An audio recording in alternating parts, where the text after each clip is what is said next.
Okay. Okay. Good. Good.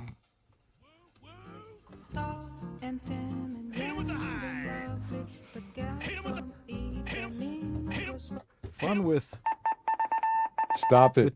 We noise both have pads. roadcasters with sound pads on them, and it's just fear. It's The only thing we have to fear is fear itself. How do we use the effects buttons? I've never used those. Oh, never mind. I hope you don't feel like we're wasting your time today, Tim.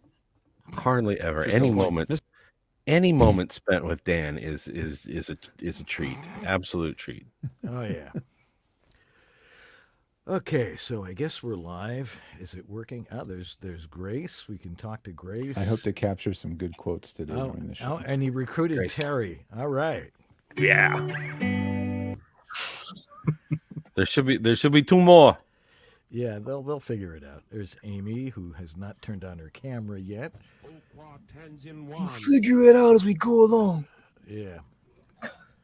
Okay. Hi guys, I don't know if you can hear me. Hi. We can't see you, Aim. I know my camera is not jiving with the Chrome. Yeah. Welcome to technology. Yeah. You gotta love it. What version Windows are you on? 22H2? Oh, it's like Windows 11 or something. Well, There's Chrome and Windows problems as of late, I've noticed. Yeah. Yeah. You can try There's Edge. Bill. Try I Edge just wondered browser. where Bill is. All right. I mean, I could try doing it from my phone. It might work Yeah. with the Yeah, video try that. there. It can work. sure. Yeah. Okay, I'll do that. I'll leave and come back. The Avengers All are right. assembling. I love this. Mhm. Hey there. How'd it go today? Hey, Bill, what's up? Everything and nothing, man. You know, Ouch. just trying not to melt down here. Thank you. Yeah, man, I can dig it. All right. So here's how it's all going to work, folks. Tim and George and I are going to talk for the first 20 minutes or so. We're going to go to a break, and then we're going to start playing games. So I'm relying on you, Tim, to know exactly how to run this in the second, like a class. Watch me work. Nothing up the sleeve. Hit him with the hind. Sorry. Guess I don't know my own strength.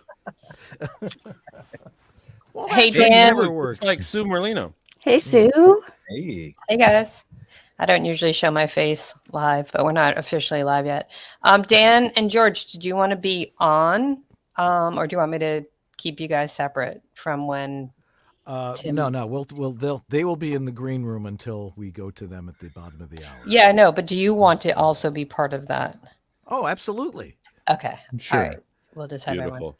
All right. Thank you, You'll Mike be Droppers, for doing this. I am free so fall. grateful for you guys. You're the best. It's great. It's the best audience participation we've had in a long time. I know. Well, but we see Terry and Grace all the time. They're regular viewers. No, I know. Regular, maybe. It's not quite the word I'm thinking of, but they are viewers. You got that And they are here, which is Viewers. nice of you guys. Well, they watch I know live. your audience. They're regular. This is my first time here, guys. Thanks for having me. Hey, Bill, great to see you. Thanks for joining us. Yeah. Hey, Bill. Hi, Terry. Hey. Bill's a very talented cat out of Atlanta. Excellent. My kid is out of Atlanta now. Yeah. Yeah, my daughter lives there with her family. Where are you? I'm in Venice, California. It's California. Yeah. Where now? Is she in Atlanta or somewhere else? Nah, she's out in the sticks. She's now. in Winder with her grandma. Winder. There's Good Lord, that's Hey. that's not even Atlanta, man. That's like Athens. That's That's like saying, it's kind of like saying that Irvine is Los Angeles. in a Yeah. way. yeah. She's closer That's to correct. UGA than she is to the city. Yeah. But she'll be moving further blue in a little while. West. Let's see. Go over my notes. Which part of Atlanta are you in, Bill? I'm in Kennesaw, a little northwest of the city. Northwest. Nice. Fellas, how much time do you want to give these games? Let's see. Because I can do this for like 3 hours straight, but ain't nobody gonna want to watch that shit. Yeah, Sue has a hook. Yeah, 20. Yeah, Not the first hook I've gotten in my career either. Let me tell you. Yeah. Well, And she knows how to use we'll go till about 7:55. When you hear this, I mean stop. Okay. 7:55 is 2 minutes from now. Okay. Well, that 8:55. good night, Dan. Okay. These time zone things just totally screw me up. Seriously, we should all just be on the same time as everybody. UTC. Except in Arizona. Is that what they call it? I hired my boom operator tonight, and he keeps hitting me in the face with the microphone. All right. They have medicines for UTCs, right? Or is that no? It's something else. I'm sorry. Yeah, That's a UTI. it's just cranberry juice, man. I thought UTI was a fast Volkswagen. I never could spell. That's a Sorry. GTI. Wait a minute. I thought a G. Wait a minute. I thought a GTI was a guy who didn't claim a fraternity in college. No, that's a GDI. Oh, Oh, GDI. I like this new game. it's an old vaudeville bit, man. It's great. How long can you keep that going? Yeah. I thought GDI was the people that made Viewmaster. That's GAF. Yeah. Keep that rim shot powder. It's gonna be that kind of night. Oh shit! Sorry, wrong button. Oh, wait, Yeah, that's are we the sound live? I'm used to hearing. That should be liquored up, like Uncle Roy level liquored Got up. it. Uncle Roy's party level. Uncle liquored Roy's up. party. Yeah. Yeah. You better classify that statement. I do. Because it's usually not just liquor, but Yeah. No. Oh, I know. Everybody, thank you for coming out tonight. This is the Uncle Roy life-changing audio Adobe Audition setup. I've literally never made that voice before. No, I was like, doesn't sound like Uncle Roy, but yeah. nope. No, it was absolutely nobody. Every failure nowhere.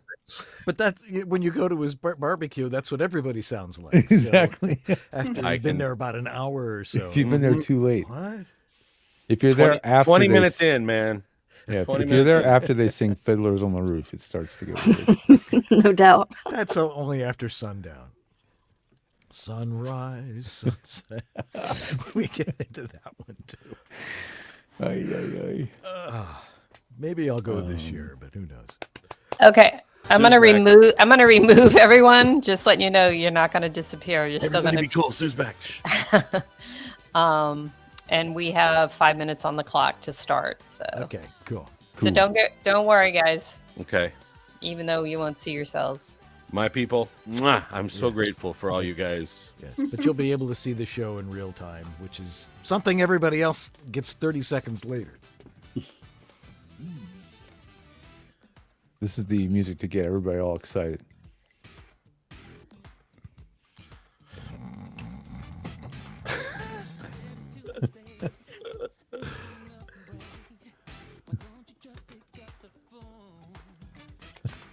All right, so I figured I'd ask you a couple of questions about Sure.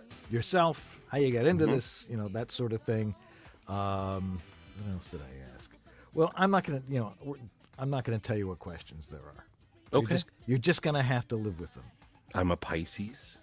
I'm a St. Louis Cardinals fan. I've met all 4 monkeys.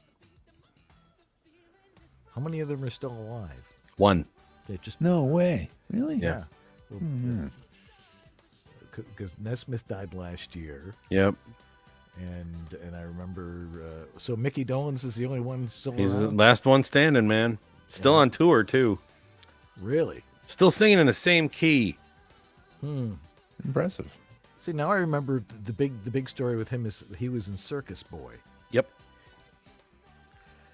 Yeah, you can tell when I grew up. Mm-hmm. He put out an album last year. It's very good. Cool.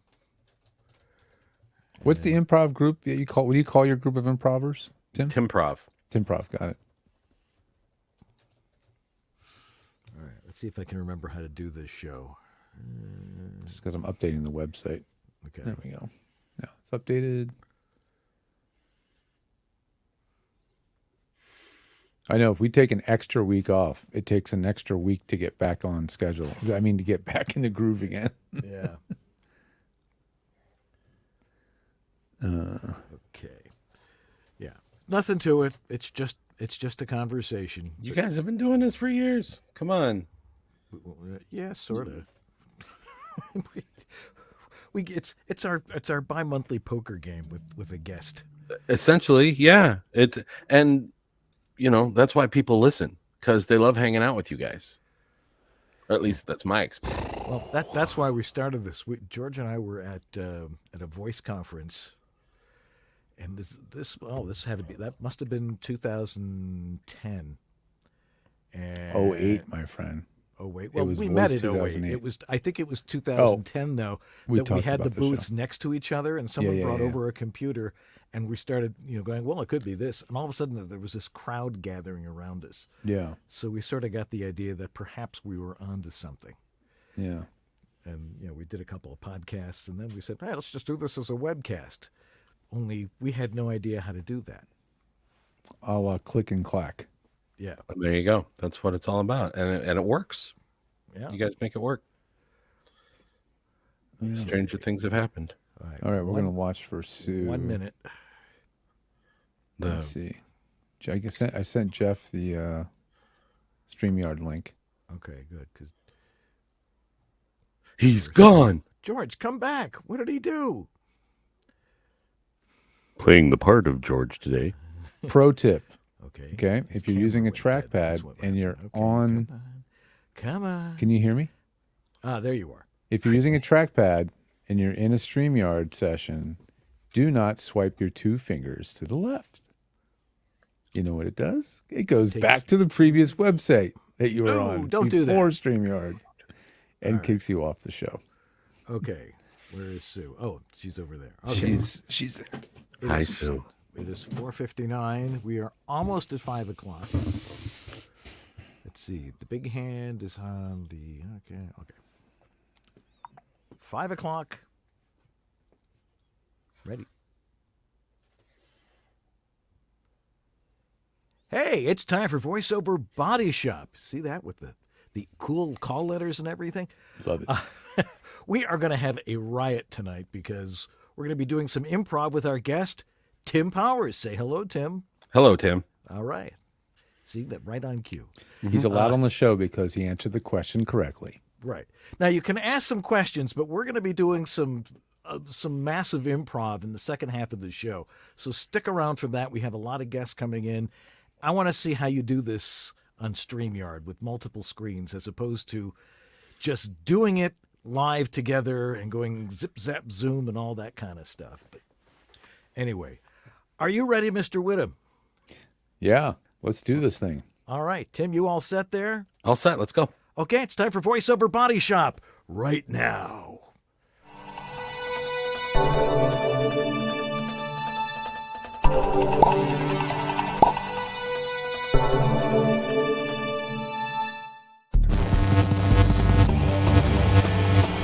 VoiceOver Body Shop is brought to you by VoiceOverEssentials.com, the home of Harlan Hogan's signature products. Source Elements, the folks who bring you Source Connect. VOHeroes.com. Become a hero to your clients with award-winning voiceover training. VoiceActor.com. Your voiceover website ready in minutes. VoiceOver Extra, your daily resource for voiceover success. And by World Voices, the Industry Association of Freelance Voice Talent. And now, here's your hosts, Dan and George.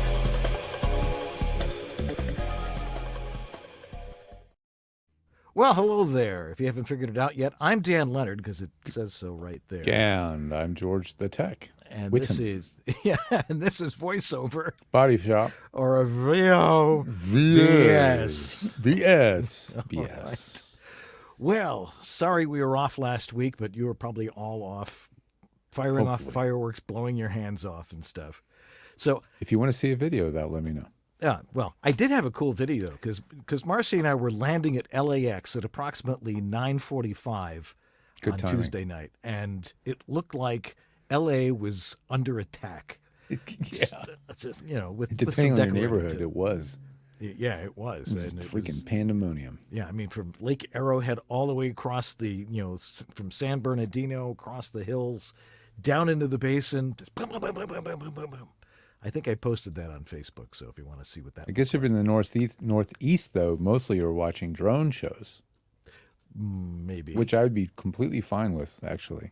yeah, yeah, saw a lot of lightning too, and fireworks under lightning. It was kind Super cool. Yeah. Anyway, tonight we are going to be talking about improv, which is really, really important, and we're going to live in the moment, I guess is the best way to put it. But let me introduce our guest, voice actor and improv facilitator Tim Powers. Credits include voice work for Disney, Netflix, Final Fantasy, Genshin Impact, and of course the award-winning audio drama podcast Carcurium. Not one I've listened to, but apparently now I have to. But he's also known as the friendly voice of that trusted neighbor across the street that gives you good advice. He also studied with the Groundlings. Hey, that's not nothing. And Upright Citizens Brigade in Los Angeles. And his own troupe in Hollywood. He ran it for 10 years called Box Office Poison. His Timprov interactive workshop of improvisational theater games are designed to help actors stay in the moment and release the need for perfectionism, which is perfect for this show. Let's welcome Tim Powers. Hey, Tim. Oh, hey, fellas. Sorry, it got stuck in my dashboard. Welcome to the show. It's my demo, guys. So if anybody needs it, just let me know. I'll drop it. I have in a there. pencil around here somewhere. Cool. Yeah, that's from long ago. But that's what I keep telling people. Everybody's intimidated by computers. It's like, no, it's just like a cassette recorder. Yeah. Stop, play, record. But no, it's a computer. I gotta program it. No, don't be intimidated by that. No. But another thing that's intimidating is improv to a lot of people. But we'll get into that in a second. You got a great resume there. You've been a busy guy over the past few years. Thank you. Tell us how you got into voiceover and into improv. It was a long and winding road. I was always the funny kid, right? I'm the youngest kid in a big family, so Can't win them all, huh? Yeah. I had to learn to either be funny or be completely ignored. Yeah. And so, I was that kid who was, not the wacky kid in class, but I was the funny kid. There's a difference between what I call the class clown and the class comedian. Right. And the class clown was the guy who would run naked down the 50-yard line during the homecoming game, steal the football in a rainbow wig, and do a wacky dance. Sure. The class comedian was the guy that talked him into doing it. Right. Class comedian had material. That right. Like I got out of so much trouble just by cleverly, talking my way out of it and being funny and being in the moment. And in my 20s, I went through, let's just call it some trauma. And as part of my recovery from that trauma, I started doing stand-up, and I took an improv class.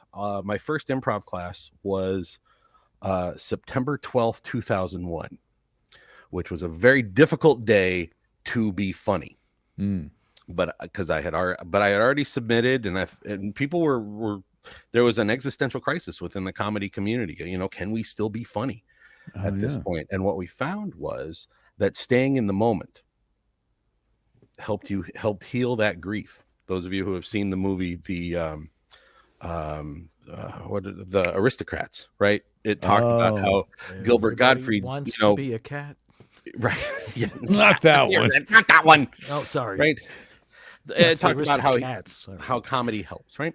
Yeah. So I took my first improv class there, moved to LA, worked at the Comedy Store, worked at the Hollywood Improv, worked at the Ice House, and got in studying with the Groundlings over on Melrose. The Groundlings is a legendary comedy theater that gave us Lorraine Newman, Phil Hartman, Pee Wee Herman, Will Ferrell, Chris Kattan, and did my time there. Went on to work with the Upright Citizens Brigade, which was a theater started in New York, their Hollywood location.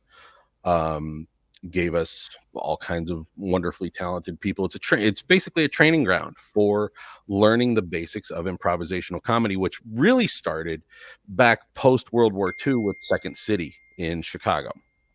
Long story, but it's, the improv tradition goes all the way back to people like Nichols and May. Alan Arkin was a member of Second City. Robert Klein, Joan Rivers, Burns and Schreiber, to dust off some names.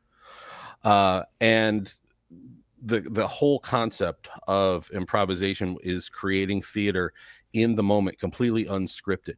It's not about being funny, and that's the thing I think that freaks everybody out. They're like, I can't be funny just spontaneously. I can't do anything spontaneously. Baloney. Everybody does everything spontaneously. You're not that big of a control freak, that you can't live in the moment. Everybody has instinct. You guys have been doing this show, you told me, since 2008. I've been following it for 4 or 5 years now. You guys improvise all day long against each other. That's what you do. You live in the moment, like if you're driving home from work and the road is closed, you don't just sit there, wait for them to open the road. You improvise, you find another way around it. And so the beauty of improvisation is staying present in the moment, being flexible, being able to agree to what's around you. We'll talk a little bit about yes and in a little bit, but it allows you to take direction really well, create characters out of absolutely nothing, and it just allows you to be spontaneous. I work with a lot of new green voice actors, and a lot of them are like, I got to do it right. I got to do it right. How do I do this right? And there is no right. There's just the way you do it. Right. Look, we always hear of the importance of improv for voice talents. Everybody's like, when you want to start, everybody says, take some improv classes. Yeah. Why is that? Why do you think it's so important? For a number of reasons. First of all, this is the improv is a crash course in acting. So if you come into voiceover and you're not an actor, it is a great way to become an actor real fast. And you learn acting terminology. You learn, I learned how to be on stage on an improv theater. I wasn't a theater kid, I learned industry terminology, and I learned the importance of character. I learned the importance of choices. I learned the importance of making bold choices, because there's no safety net between you and the audience. If I'm on stage and the guy says, all right, you guys are two demons in hell arguing over what to watch on television, I don't have time to think about it. I've got to become a demon in hell arguing, and we're watching Leave It to Beaver, and that's the end of it. And it just allows you to create quickly. One of my old coaches used to say, if you really want to learn improv, make as many mistakes as fast as you can. Yeah, I can see that.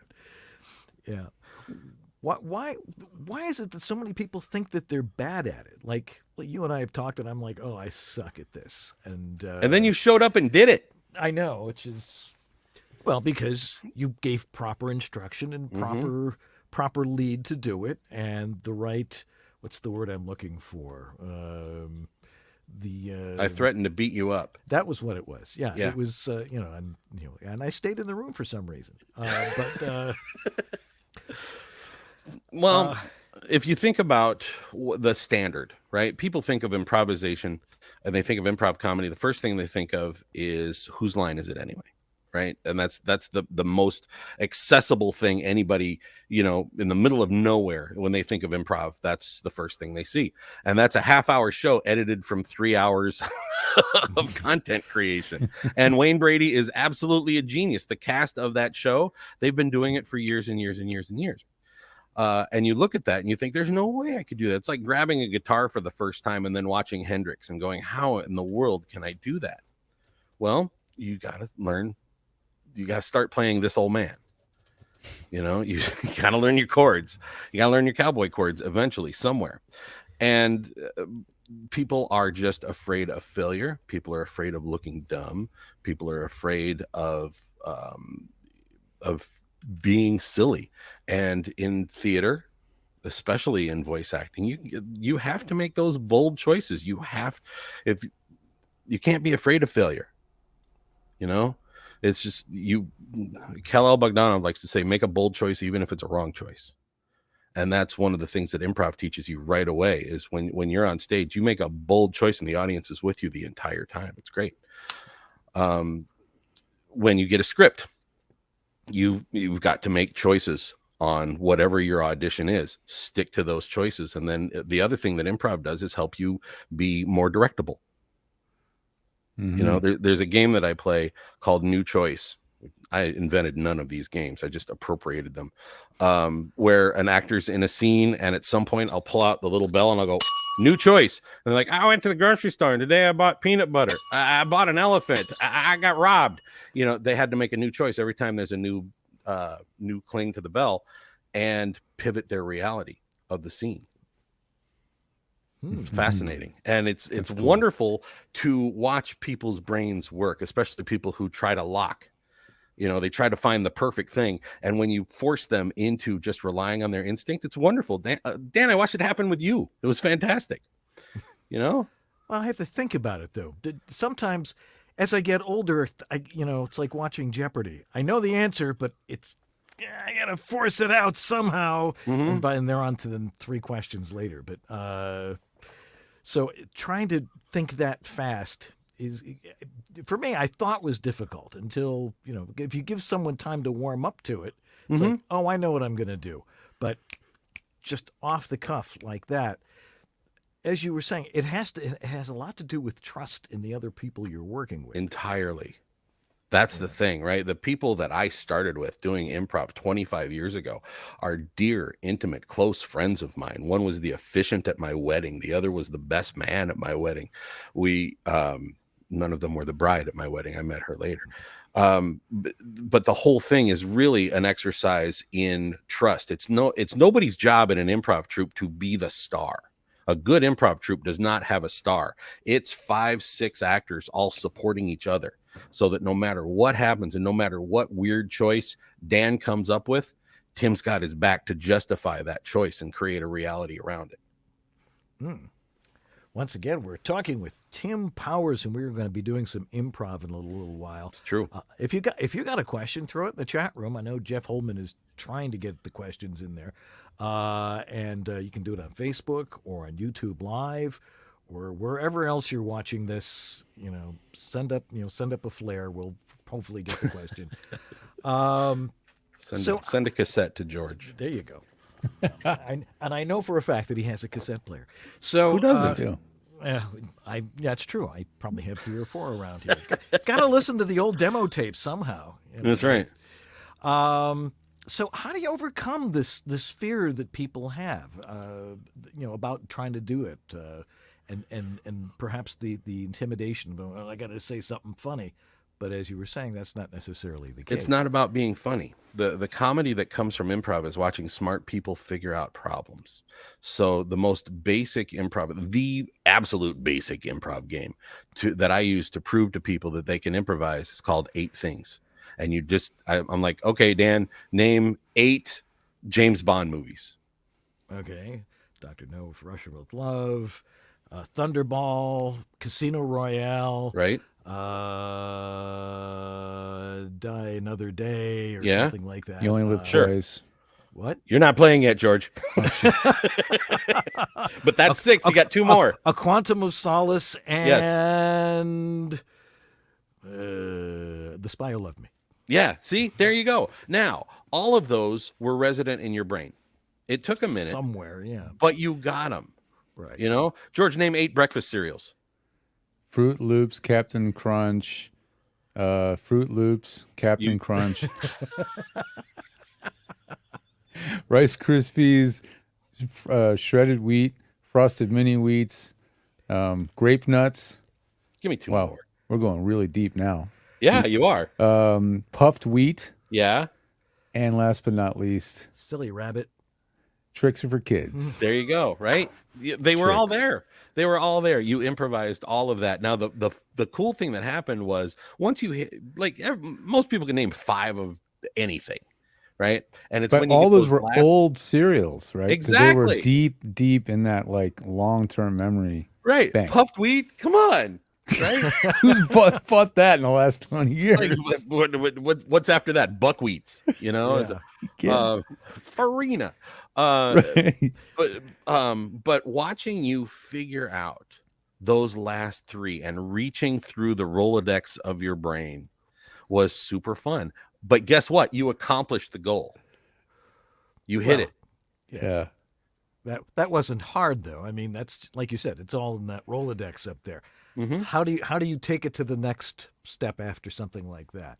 Then you start playing other games and you keep playing and you keep playing. And ultimately, all you're doing is encouraging whatever actor you're working with to rely on his or her instinct after proving that they have one. I just proved to both of you guys that you're smart enough to name 8 things.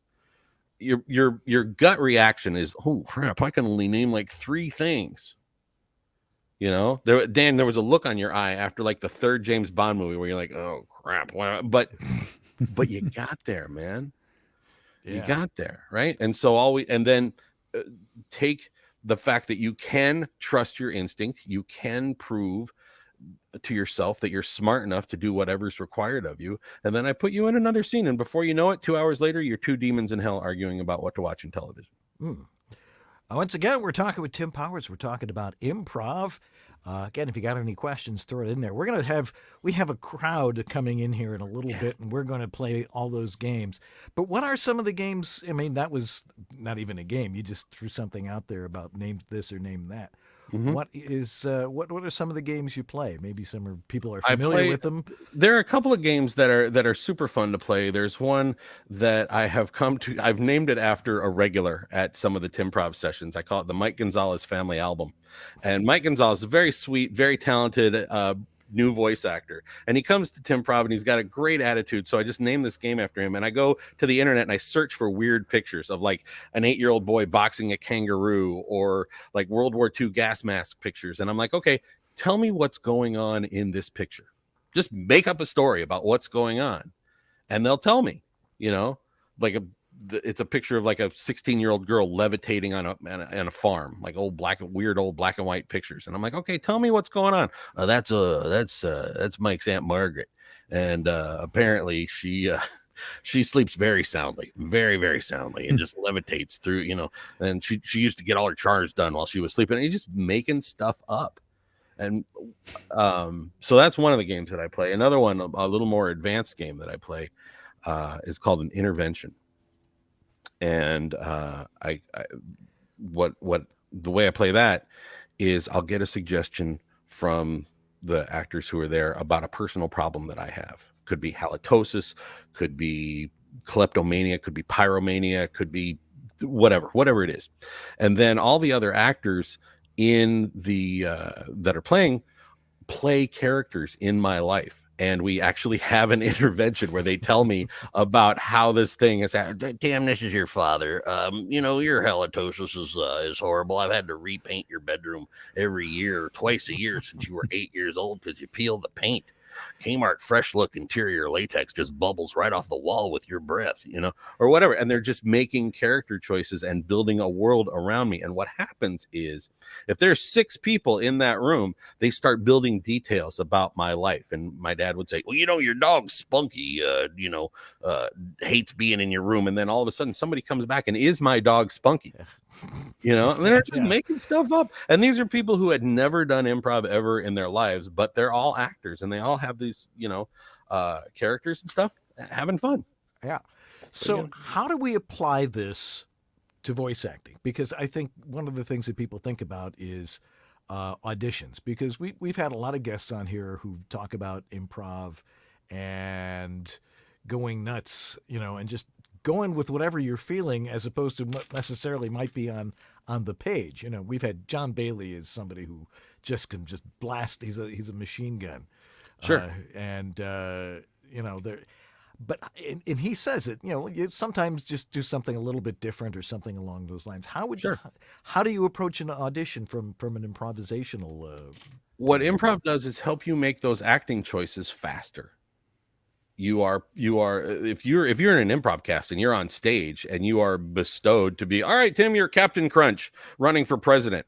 I've got 4 seconds to commit to that character. And all of a sudden, I gotta find somewhere in me a Dawes Butler impression where I can do a passable. It was Dawes, right? No, Captain Crunch? it was Jim Backus. No, I don't think Yeah, it was Jim it was- Backus. Yes, it was Jim Backus. Trust me. Okay. I'm older than all of you guys. All right. Okay. I've got to find that impression to be Captain Crunch running for president, or make a character choice and commit to however I'm going to do that. So when I look at a script and I figure out who I am, or if I'm doing a video game and I've developed stock characters and I can pivot those stock characters a little bit. All it does is really help you analyze a script faster. Because you're just making it up and you can trust your instincts, and then you don't worry about it. That's the beauty of it. If you're committed, you know what you do, and you trust your instinct, you can commit to the character without that fear of failure. Yeah. Sometimes I get 3 or 4 good ideas and just end up submitting the best 2. Now, I remember doing some improv with somebody, and if you couldn't come up with something, or you said something that just fell flat, you just go, I failed. That's the worst that happens. Yeah. I mean, That's the worst that happens. It's not like you're breaking a dish or something like that. It's just, no, there are no improv cops who come and beat you with a rubber hose or anything like that. You just and here's the thing: I have taught students where their brain locks, and they're like, I can't think of more than 4 James Bond movies. You stop for a minute, and you just make eye contact, and you breathe, and you bring them back into the present moment, because the only thing that's stopping them from doing that is their own anxiety. And that's the beauty of improv, is it helps overcome that anxiety. Right. So it's not like thinking, what's the next funny thing I can say? It's reacting, it's listening and reacting to what's happening. And being able to create right away, And it also, like I said, it makes you more directable. So when you've delivered something and the director goes, okay, that was great, now let's try this, you're not locked into that, and you're flexible. What greater gift does a team have than a directable voice actor? Right, exactly.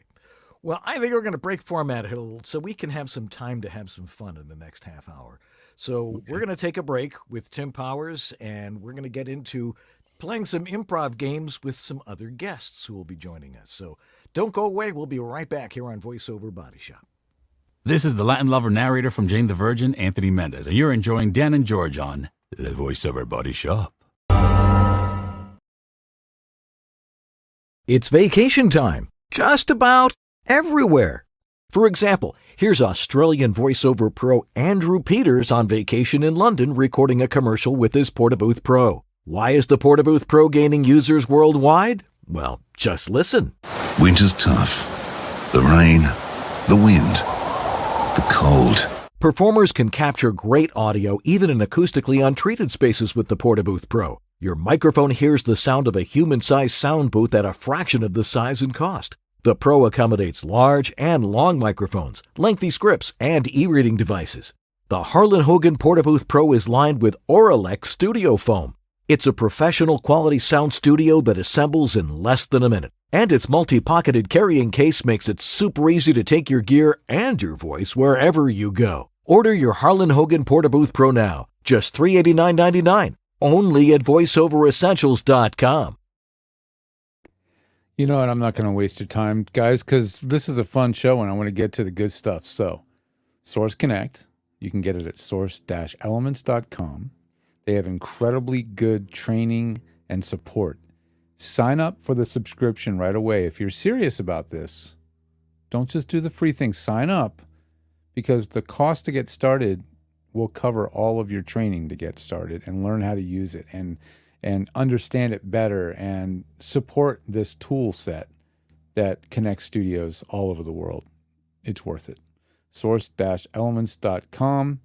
Tell them that we sent you. Let's get back to more commercials right after this. Is AI coming for your voiceover career? Is it going to take all of your jobs? Man, do we hear that question a lot. And there's a lot of people that are fearful that the answer to that is yes. Well, I've been working in performance and technology simultaneously throughout my career, beginning in the 70s. And I've seen the incursion of technology, both good and bad, and I want you to have the facts. So what I'm going to do is I'm going to put together a course, which I'm going to give away for free. I'm aiming for mid-August or so, talking about synthetic voices and what they mean to your future and your success. So it'll be at voheroes.com. I'll give you details as soon as we're ready to go. I'm David H. Lawrence the 17th. I thank you so much for watching and for listening to VOBS. And stand by. We'll get that course to you very soon. This is Bill Ratner, and you're enjoying VoiceOver Body Shop with Dan Leonard and George Whittam. VOBS.TV. And you didn't say a thing there, George. It's amazing. I was trying to react and do something on camera, but I was too busy typing. Okay, well, if you don't know you're about to be on cam, sometimes deer in the headlights. At least I still have my shirt on. I usually take it off during the break, but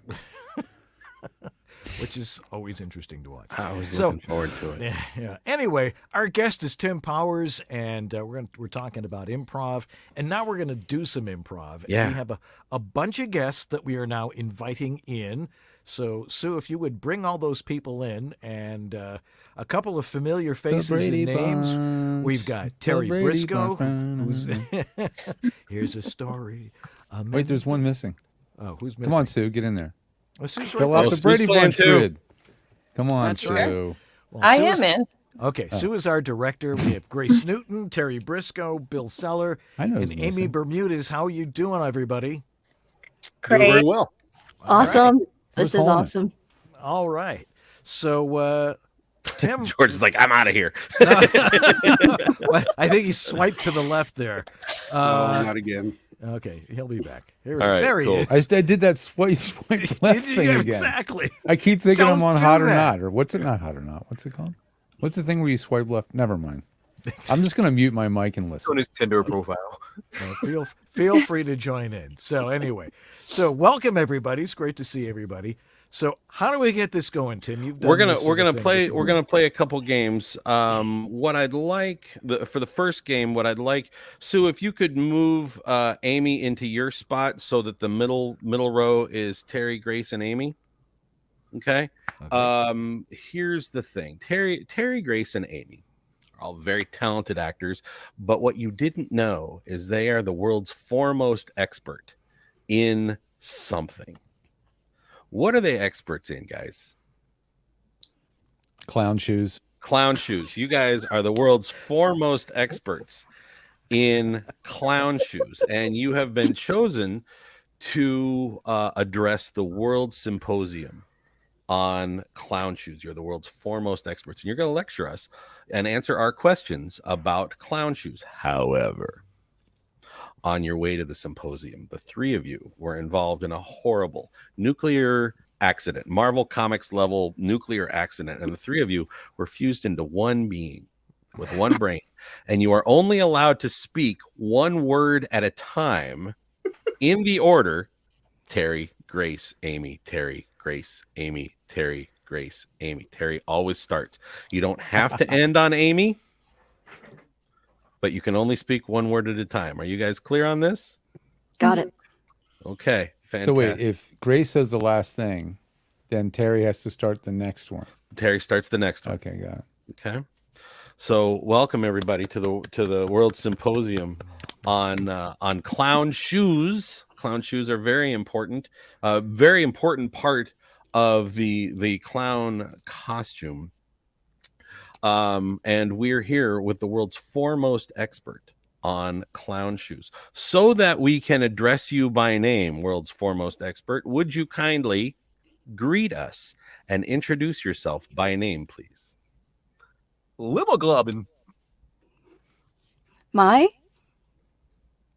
Doctor. Toad. us 2. Find. mysterious Mosquitoes. So. that You. All. can Experience. Clown. Shoes. Okay, beautiful. Well, Lemoglobin, we are glad you're here, and we're looking forward to learning all about clown shoes. Clowns have been a part of the theater tradition since Commedia dell'arte, the early days of Greco-Roman theater. What kind of footwear did clowns use before the invention of clown shoes? Lee? Wooden. Papyrus. Skis. And Tied. Tightly. with Horsehair. I'll allow it. See? There it is. All right, very cool. Tell me the story of the origin of the clown shoe. Who was the clown? Why did they need shoes? What happened? The Horace. Galloped. roughly Toward The feet. and stumbled. Clumsily. sharded.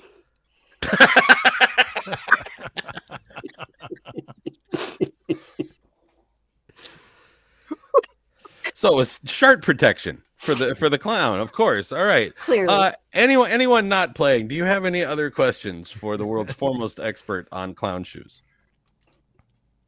Why do they have to be so big? Yeah, why do clown shoes have to be so big? Well, Feet. Tend. to Variate. Wobbly. flatly. With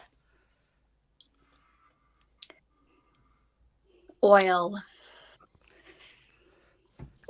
See, there you go. You guys are great. See, give it up for yourselves. All you did was you created this entire thing, and you trusted your instincts. You guys were right there, just answering the questions. You're like, fuck, I don't know what to say, and boom, there it was. There was the word that you needed at the moment that you needed it. Great work. Should play this again with some different folks. All right, Dan or George, one of you guys volunteer. Oh, I'll volunteer. All right, George so is fearful. I can just see it in his eye. Aw. All right. Can we get Dan, Bill, and Sue in a line together? Sue, can you do that? Oh, she's so good at this. Dan, Bill, and Sue. All right, give it up for Dan. By the way, give it up for Grace and Terry and Amy. That was pretty cool. You guys were brave. You didn't know what I was gonna do, and you showed up and you just did it. Now you guys get to do exactly the same thing. Dan, Bill, and Sue are experts in something. For the rest of y'all, what are they experts in?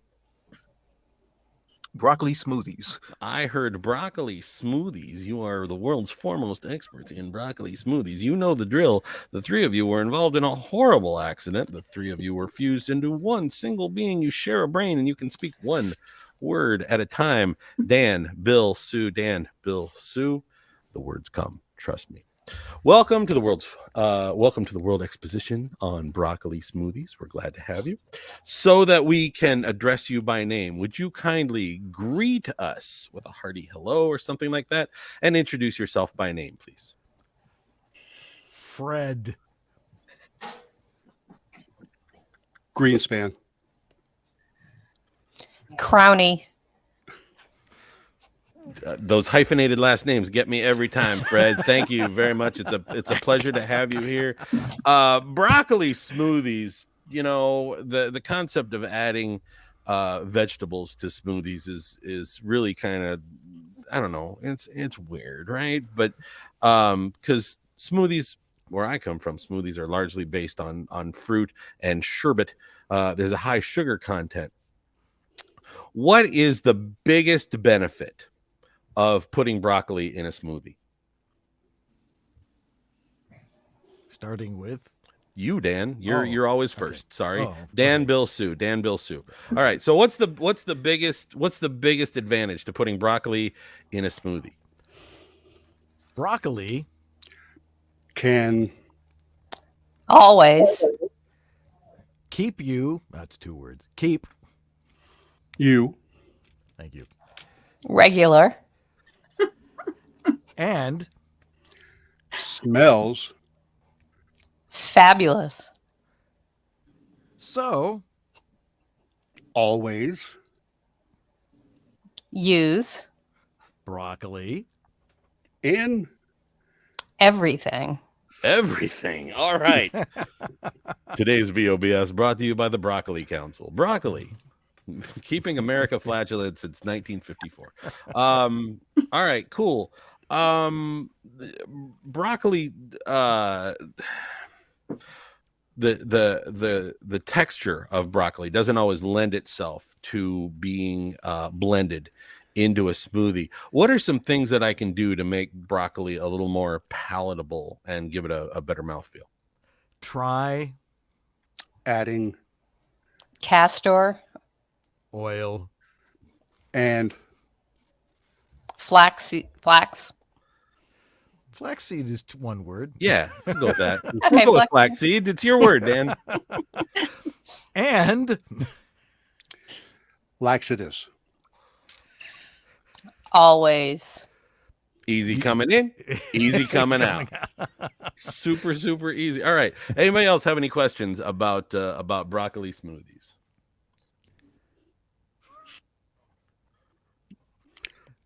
How long will it be? Let's see. Here's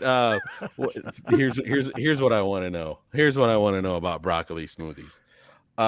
Tell me about the recent failed attempt to add a broccoli smoothie to the McDonald's menu.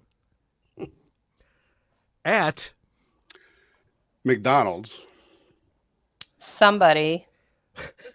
put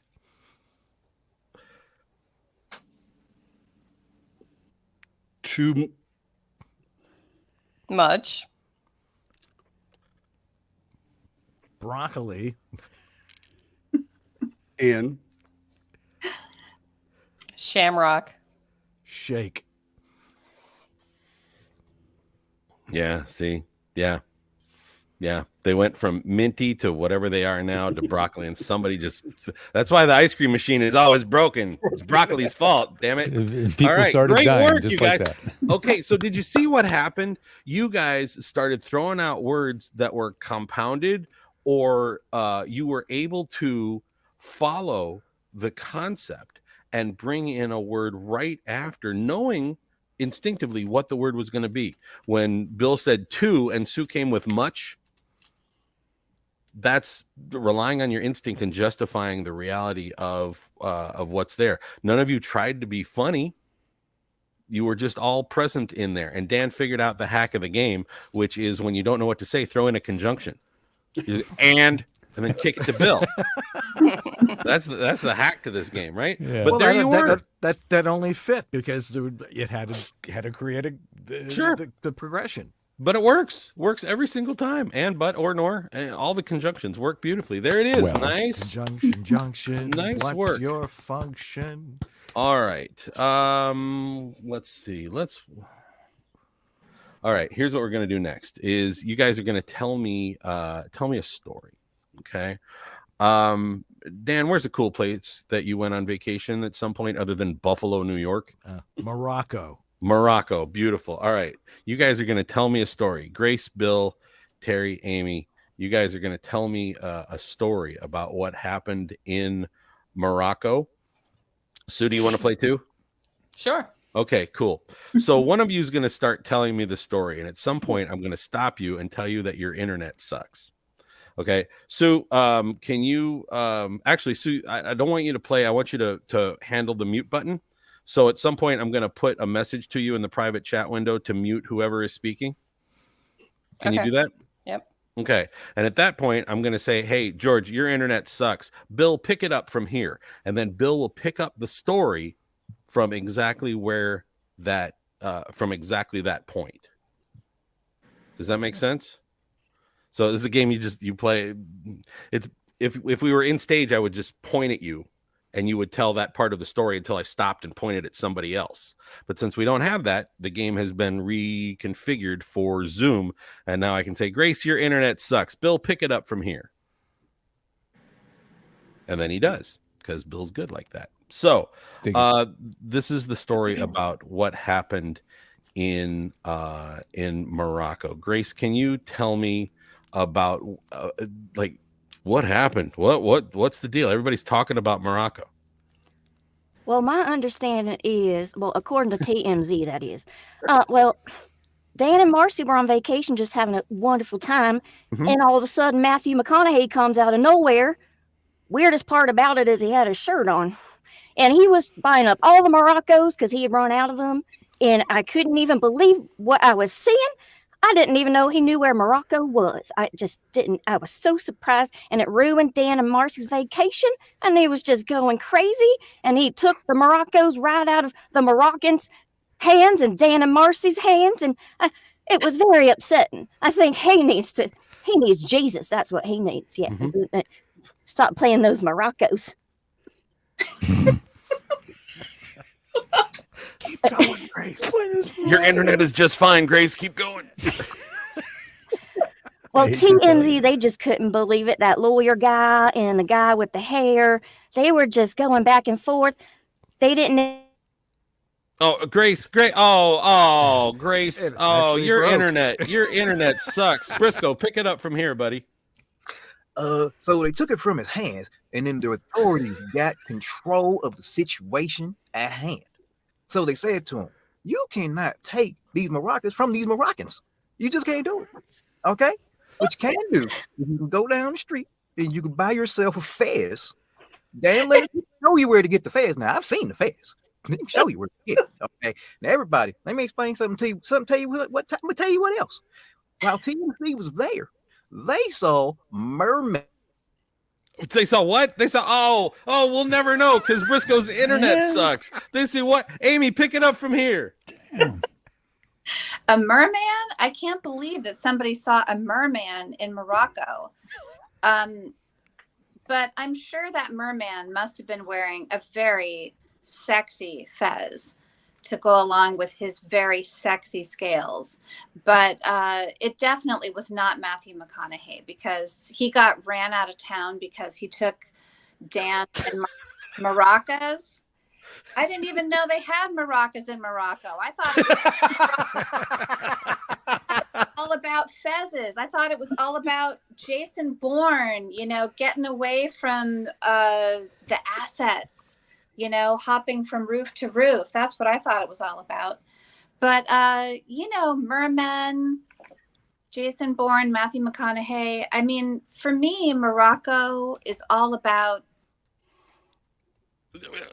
Oh, Amy, seriously. Now, I know where you live. I know you've got good internet, but seriously, you need to get off America Online because your internet sucks. Bill, pick it up from here. So I saw the same thing, really. It was, first of all, I don't know what I was doing in Morocco. I bought a train ticket for Macon. I don't know what the frick happened, but I wound up in Morocco. Next thing you know, there is Matthew McConaughey, but he didn't get kicked out because of the Moroccos. Turns out he and Woody Allen were sharing a tent. Not Woody Allen. Who's the other guy from Cheers? Woody Harrelson. Woody Harrelson. Here's the thing. And what happened was they were in that tent and they opened the tent and the smoke comes pouring out. Next thing you know, you got wacky camels everywhere, people just floating around in the streets of Morocco.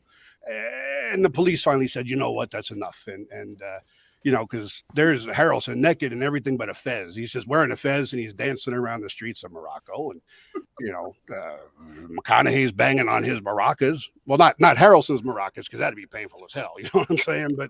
But just naked guys running around the streets. And that's pretty much how the two of them got kicked out of Morocco. Yeah, see, there you go. And there's your story.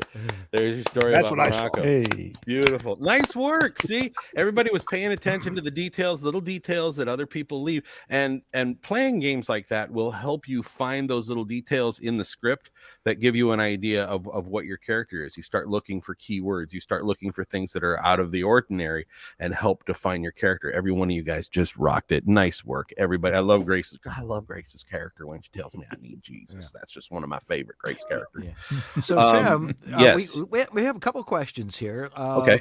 One from Catherine J. Jarvie. Do you have any tips for dealing with post-decision regret? You know, that feeling in the pit of your stomach where you go, why the heck did I say that of all things?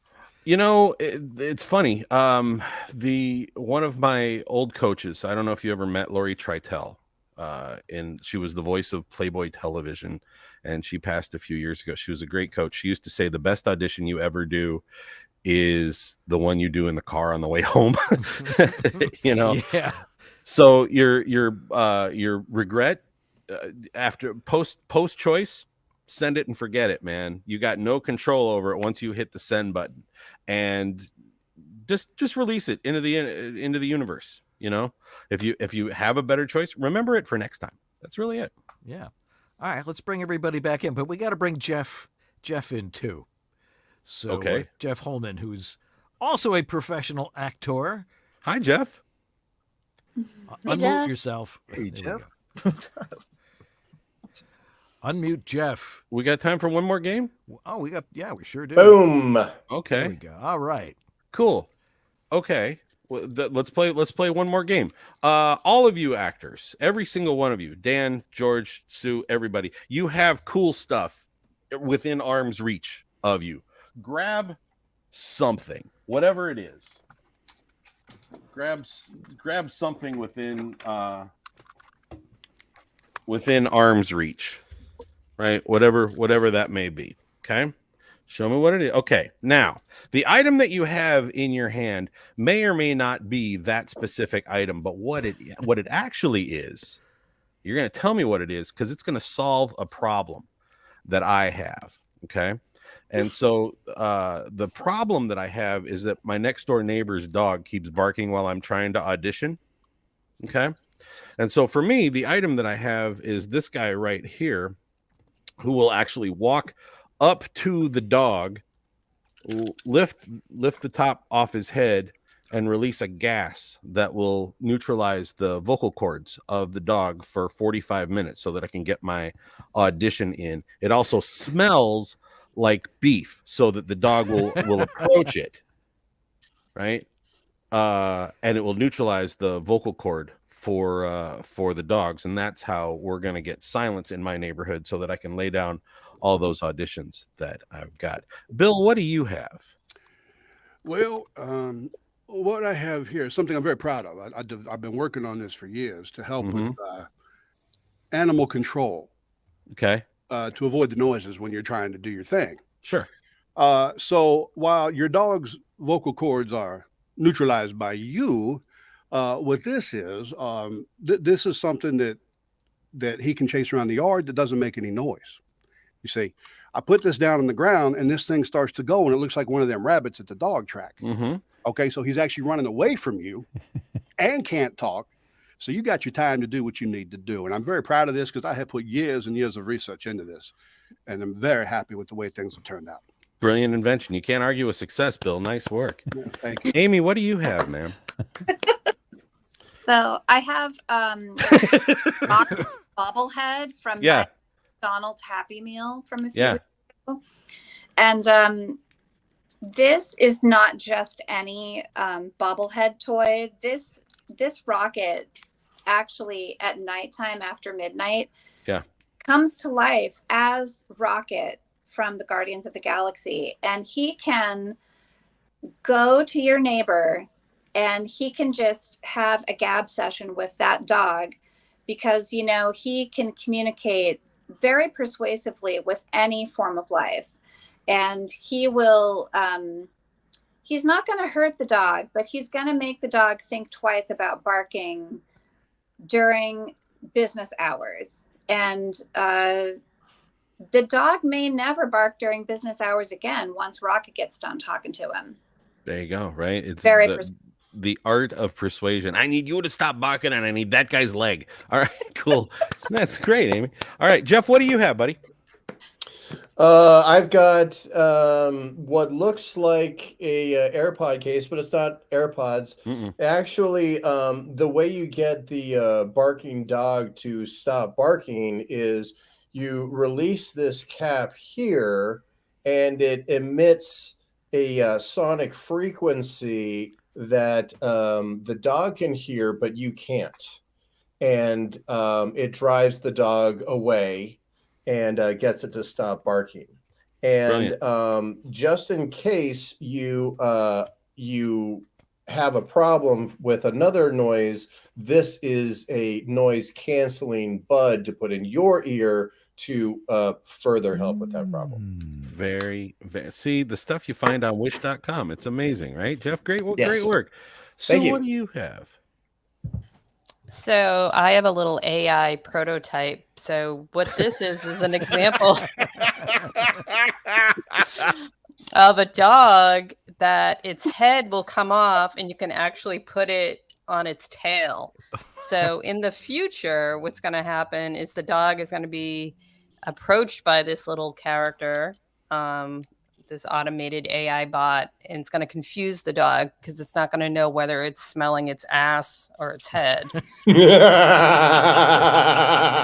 dog's just going to run away. So that's that. There you go. Nice. Stay tuned. Nice. Grace, what do you have, dear? I have what appears to be just a regular stuffed animal, but it is anything but. Yeah. It has bionic fibers on the inside of it, and it also is filled with a powdery substance, kind of like catnip, but for dogs, it's called dog nip. And the dog is attracted to chew it up, therefore keeping its mouth full, and it won't need to bark if its mouth is full. But it's so tiny, you would think, oh, he'll be done with it in 5 minutes and then go continue barking. But no, it has the microbionic fibers, and so it's basically indestructible. 1999, GraceNewtonVO.com. Grace asks for the clothes. Nice work. All right. There it is. Microbionic. I love that. Terry, what do you got, buddy? Well, what we have here is the world's first retractable clown shoe. You know the problem with clown shoes is that they're so large that you find them very hard to pack. So what we've done is we've contracted two very large clown shoes into this tiny little figure. And what else can help you with is if you have a dog that you need to get away from your booth, you take it, you separate it into the two clown shoes, and you clap it at the dog and they run away. There you go. Right? Great work. George, what do you have, sir? What I got here is a lump of amber. Okay. What I've got trapped in this lump of amber is everything from my past that I can't stand no more.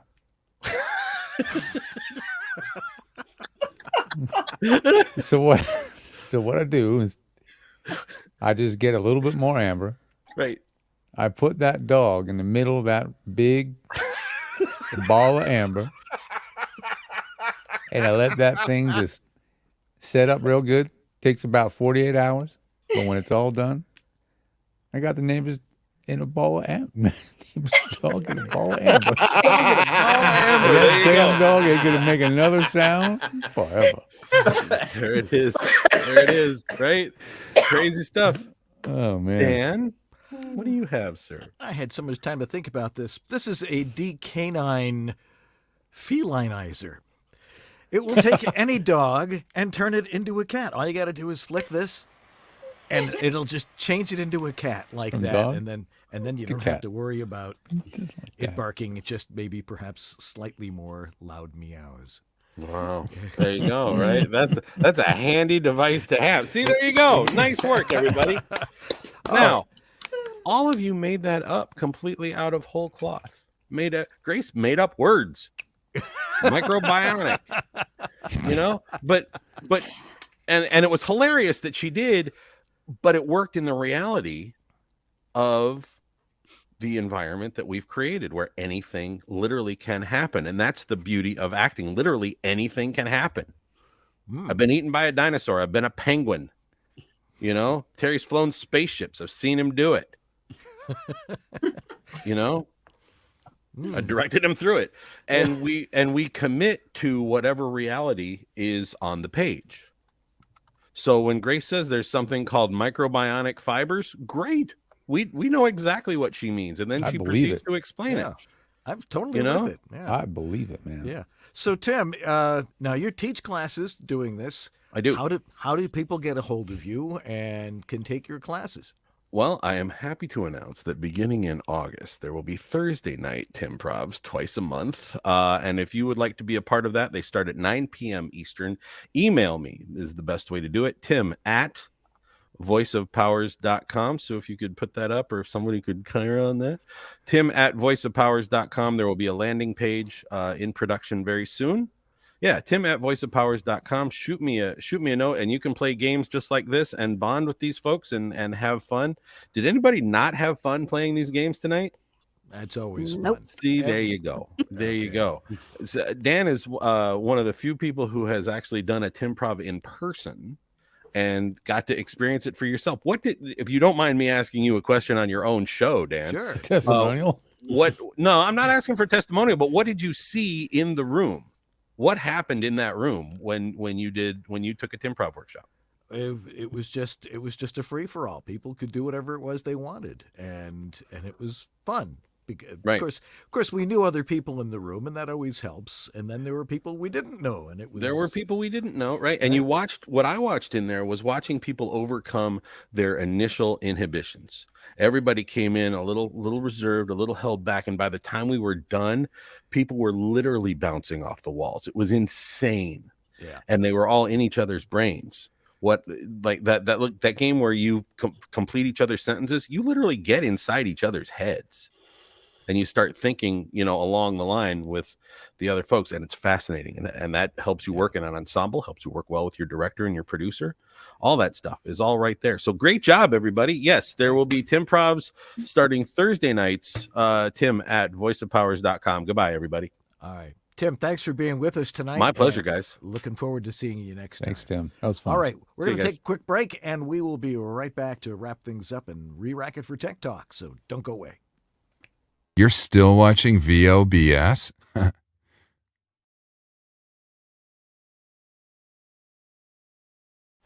Your dynamic voiceover career requires extra resources to keep moving ahead.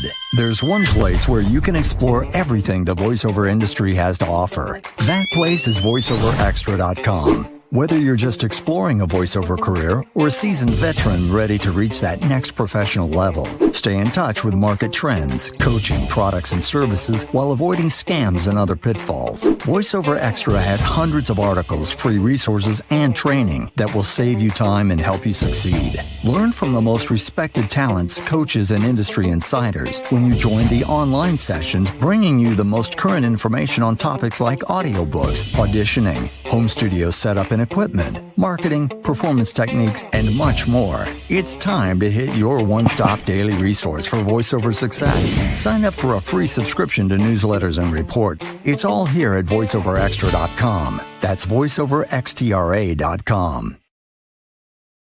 All right, a lot of our viewers are brand new to voiceover. They're trying to learn all the tricks of the trade and making sure, one, that they sound good and learning proper performance techniques and all those sorts of things.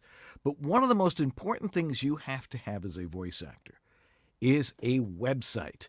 And something, your website shouldn't be a pain in the ass. So my good friend Joe Davis over at voiceactor.com has templated websites. You can start for free. Go over to voiceactor.com. Check it out. They've got templated things. You can change the colors, change the pictures. You can change all sorts of stuff to make it look the way you want. And you can do it and get yourself online for free initially in about 10 to 15 minutes, if you're good at following menus and stuff. But the instructions are really clear. So go over to voiceactor.com and get your own website now, as opposed to waiting 6 months while some webmaster says, that's $25 for a comma here. Anyway, voiceactor.com. Go there now and get your website. We are the World Voices Organization, also known as WOVO. We're the not-for-profit industry association of freelance voice talent. Voiceover is a complex entrepreneurial business. WOVO is there to promote the professional nature of voice work to the public, to those already established in their voiceover practice, and to those who want to pursue voiceover as a career. Membership benefits include a supportive and creative community, a profile and demos on voiceover.biz, our searchable directory of vetted professional voice talent, our exclusive demo player for your personal website, our mentoring program, business resources, and our video library, our annual WovoCon conference, a fun and educational weekend with other members with the chance to learn and network, webinars and great speakers, and weekly social chats with other members around the world. If your world is voiceover, make WOVO part of it. World Voices Organization. We speak for those who speak for a living. Yeah, hi, this is Carlos Alazraqui, the voice of Rocco, and you're watching Voiceover Body Shop. And we're back. And our thanks again to Tim Powers for a very entertaining hour. Indeed, it was. Improv is, it's not as hard as it looks. And if you got the prompts, that's the word I was looking for. Proper prompts. That'll get you there. Anyway, we're gonna be signing off here in just a minute and re-racking it for Tech Talk, which we ad-lib every other week. There's no script. Somehow we come up with the show. All improv, all made up information. No, without a net. And so stay tuned for that. Who are our donors of the week? Well, why don't we take a look? We've got Greg Cooper. Grace Newton. Hey, Grace, he was just with us. Christopher Epperson. Robert Leadham. Stephen Chandler. Casey Clack. Jonathan Grant. Thomas Pinto. Greg Thomas. A Doctor Voice. Antland Productions. Martha Kahn. 949 Designs. Sarah Borges. Philip Sapir. Brian Page. Rob Ryder. Shawana Pennington Baird. Don Griffith.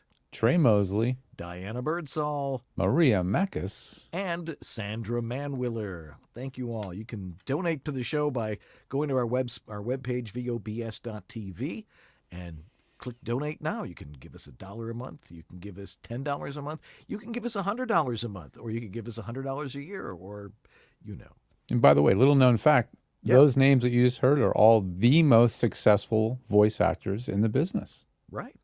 Because we read their names every week. Every week, and people know who they are. Our thanks to our sponsors, Harlan Hogan's Voiceover Essentials, VoiceOver Extra, Source Elements, VOHeroes.com, VoiceActor.com, and WorldVoices.org, the Industry Association of Freelance Voice Talent. All right, running a little long in this hour, but what are you going to do? It was worth it.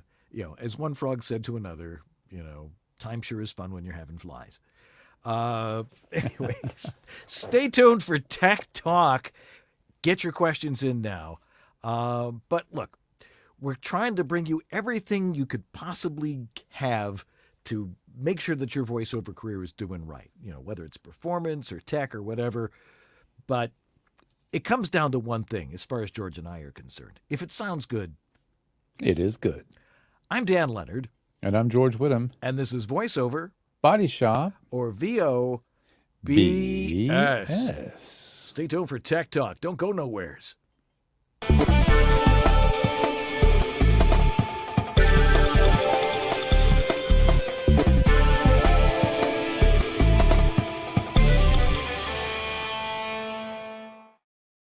All right.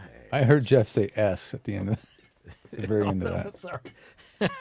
Sue wasn't on that one. Okay. Well, she'll be ready for the next one for Tech Talk here. Okay. All right. What kind of stuff? So that we can. I recorded a whole bunch of clips from that show. Good. There was some gold in there. All right. Okay. We got lots of stuff to talk about tonight. And yeah, baby. Let's do it. All right. So if you've got a question, throw it in the chat room right now for us, George or I, on VO techniques or technology or equipment or any of that stuff. But we got lots of stuff to get to right here. So let's rack it up and let's roll it. Here we go. 5, 4, 3. Hi, it's time for VOBS, Voiceover Body Shop Tech Talk. Tech Talk. Tech Talk. Tech Talk. Tech Talk. Where's Jeff? Jeff, you're in there. Tech Talk. Tech Talk. Check, Talk. check.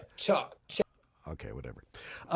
So if you have a question for us, if you're watching us live right now, which you should all be doing, look at the opportunity you have to ask George and I questions about your home voiceover studio technology. Whether you got a problem or a piece of gear you want to buy or you want to get rid of something, put it in the chat room right now. And Jeff Holman, who you just heard saying Tech Talk, will throw it into our document that we know there's a question there. We will ask that question, or we will be asked that question in the next segment. But are you ready, George? I'm ready. You got a pile of stuff there, and I've got something cool, too, about, is that a noisy mic? Well, we'll find out. Time for VoiceOver Body Shop Tech Talk right now.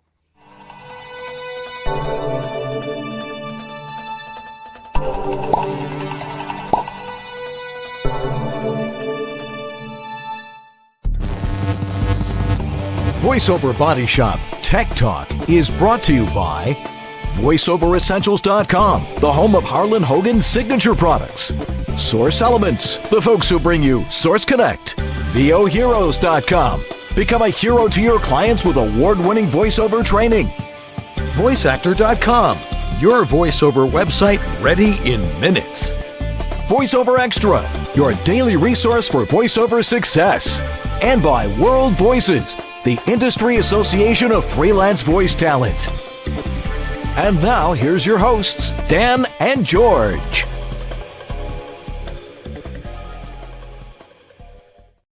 Well, hello there. How you doing? I'm Dan Leonard. And I'm George Whittam. And this is VoiceOver Body Shop. Or VO BS. Tech Talk. There's your chance again, Jeff. Talk. Good. We could just make them fade out. This is number 106. It's unbelievable how many shows we've done. And time just keeps marching on. But VoiceOver continues to march on, despite what people are saying about it and AI and things like that. But we're not going to worry about that. I'm so glad they keep making more crap to talk about. I know, and you've got plenty. But here's the thing, and the reason you've joined us this particular hour, and hopefully you will stay with us this entire hour, because you're going to miss all sorts of stuff if you leave. George and I are experts in home voiceover studios, if you haven't figured that one out yet. And one of the things we do is we fix stuff, and another thing we do is we set it up so it doesn't break, and we make it so it's easy for you. Because apparently, the more people I talk to, the more I realize that nobody out there in the coaching world or any of this stuff knows what on earth they're talking about when it comes to home voiceover studios. But the thing is every voice is different and every room is different. And George and I understand that, and that's what we work with.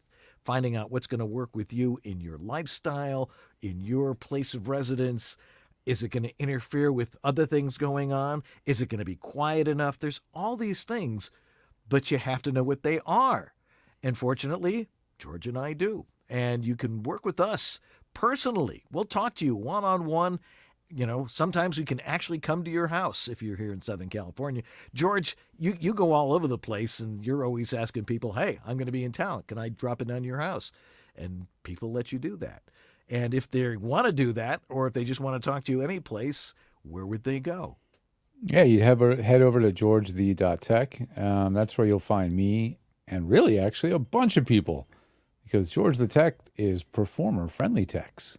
So we have numerous folks to help you with different styles of software and types of technical issues. And we're available almost around the clock because we've got people in different countries. We have people in different time zones. We have folks available that made themselves available by phone, which, is getting more increasingly rare to reach somebody on the phone when you call.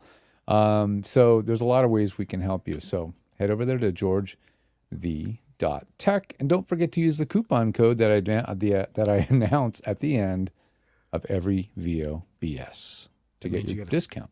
You got to stay to the end to get that. That's right. Unless you're watching the replay and just go fast forward to it. Exactly.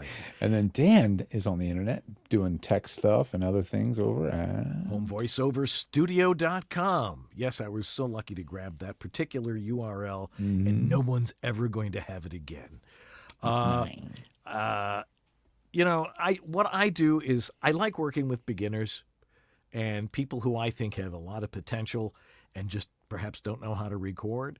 And so if you go over to my website and you can contact me there, one of the things that I have is, and the more I think about it, the more bad taste this is, which to me means who cares, is my specimen collection cup, where you can drop your MP3 of your audio, follow the instructions thoroughly, and for $25, I will analyze your audio. Ask anybody that has sent their audio to me if I have not been incredibly thorough in explaining what their audio sounds like. And so that's what you should do right after this show, is send me your audio. No, you don't have to do it right after the show. I mean, they tend to pile up after a while, and then I have to work. Runneth over eventually. Yeah, it does. It does. So what do we got in your tech update this week? It looks like a pile of stuff. Yeah, everybody had well, not everybody. A lot of people flipped out when they found out that Twisted Wave was going to a subscription. So, yes, a lot of people were upset. Well, okay, let's just be straight. Twisted Wave has been absolutely, completely, 100% a buyout license, one time, and you buy it once, you own it for life, right? And it's been that way for a really, really long time. Incredibly generous. We've gotten upgrades and updates, of course, but upgrades to new versions, new features, on and on for the last 15 years. And Thomas, I should say, has never asked for any more money.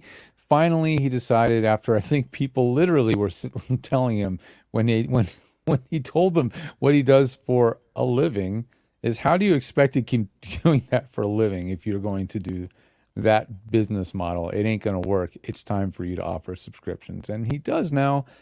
So the quick thing here is to demystify this whole thing a little bit. And if I can do that without creating a complete, total, and utter train wreck on the web. Here we go. Not too bad. All right. So let's start over here on the left-hand side. Let's get this part. 12 months of uninterrupted subscription payments qualify you for receiving a perpetual fallback license. What is that? Another way to interpret that is, if you pay for a year, which is $100, which is exactly the same price as it is, it's $100.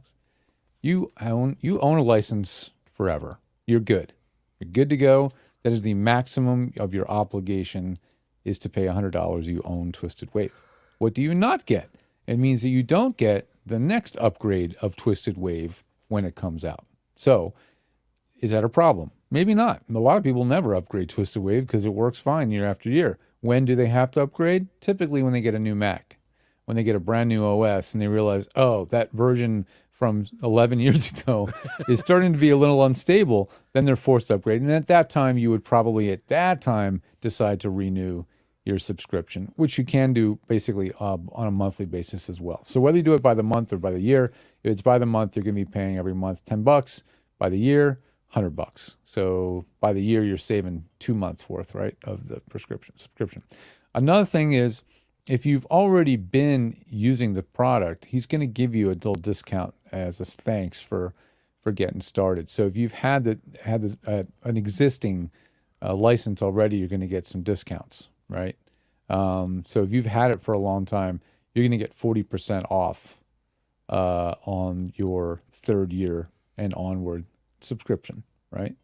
All right. So basically, the first year is $100, second year is $80, third year and onward is $60. But again, you don't have to stay in subscription. You can cancel and continue to use Twisted Wave until you have to upgrade because of a software choice. And when you buy a new Mac, and you get a new OS version, you made a choice. And at that point, you have to pay some more. So I hope that kind of demystifies a little bit about this whole thing. Don't freak out. I mean, some of you were like, I've still used Adobe Audition 1.5. Well, this is no different than that. You know, it's like you bought it once in 1998 and you still use it. Well, if you have a computer that's compatible with that version, you can use it for the rest of your life and never pay another dime. Heck, we know people who are still using Cool Edit Pro. I mean, for crying out loud. There are people out there. Yeah, it's true. So anyway, Twisted Wave, that's the story. I think whatever your ethics are about subscriptions, I think he's doing it in the most fair and ethical way that one can. So that's my 2 cents on that. I mean, we've gotten a free ride on that for like 15 years. And so yeah, I think the developer who has served us so well deserves to make a living doing this. I think so. I know if you just bought it a month or two ago, okay, I could see. But if you bought it a month or two ago, you're fine. You don't need to buy a new version for a really long time. You may not need to start a subscription for another 2 to 5 years. You know, so anyway, moving on.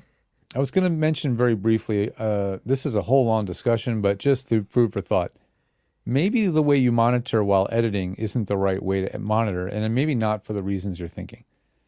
I deal with voice actors all day who overanalyze the audio that they're hearing in their headphones to the point of almost being crippled, especially the people doing long form stuff, where they just simply do not have the time to agonize over every little mouth noise, every little sibilant thing they hear, or any other little flaw, nasal, glottal stop, whatever it is.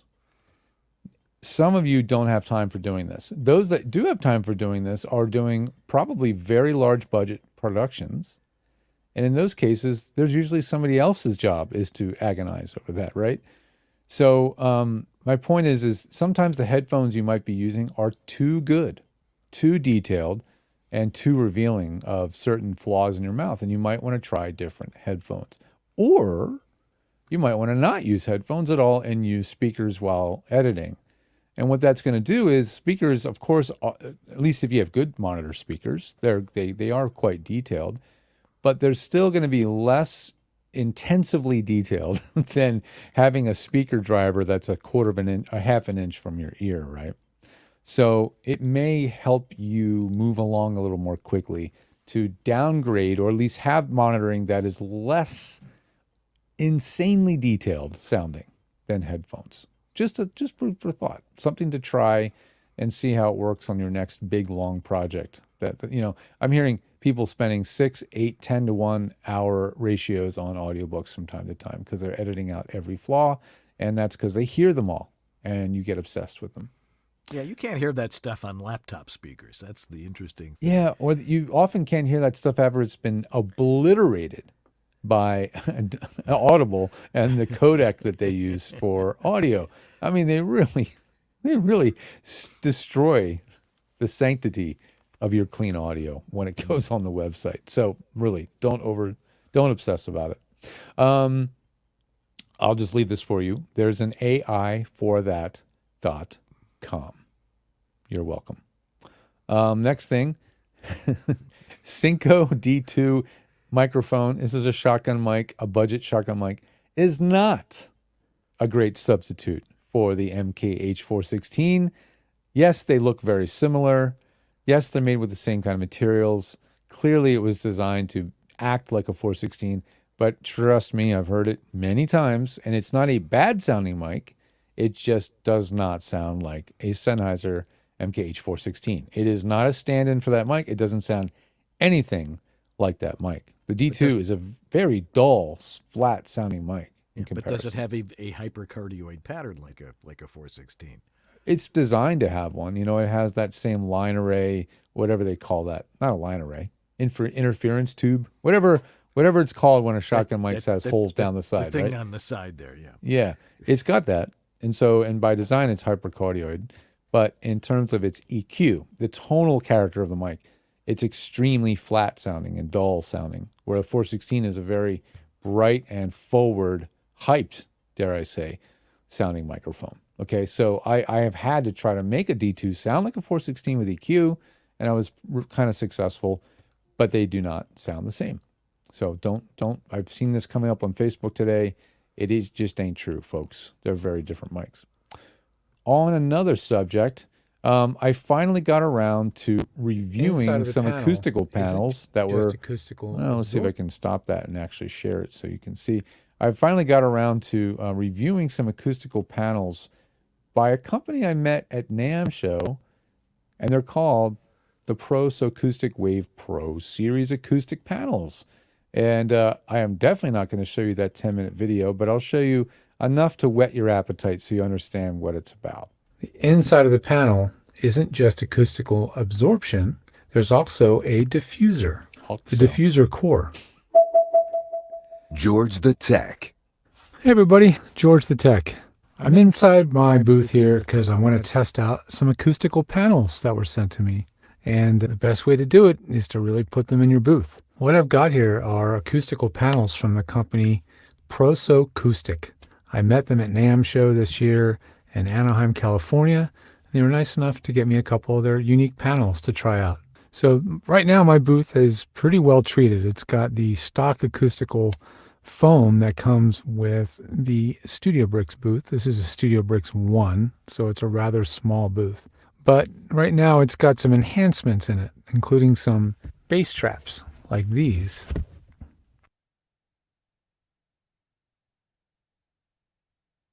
George the Tech, and you can watch the full review. It's only about 8 minutes long, and I get to really test those things out. And that's why I'm so lucky and glad to finally have a ISO booth where I can test stuff out. So as time moves on, I will try to do more microphone tests in there, more acoustics tests, and since I have that controlled environment.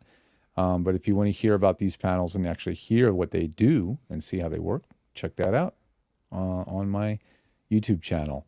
Lastly, I think this is the last thing, Zoom 5.15.3, 5.15.3 is out. And what they've done now is it has what they call persistent audio settings. I think I've talked about this already on the show, but now it actually does work. So if you set an audio channel in your Twisted Wave audio preferences, let's say you want to have channel 1 because that's your desk mic, and channel 11 because when you play back something, that's where the audio comes in. Now you can do that. And you can get that to work set. And not only that, but it will remember those settings. You don't have to keep resetting them over and over and over, which was super annoying. So progress has been made by the team at Zoom, and I'm really glad to see that. So a little new thing from Zoom to try out. And that's it for the tech update for the week. All righty.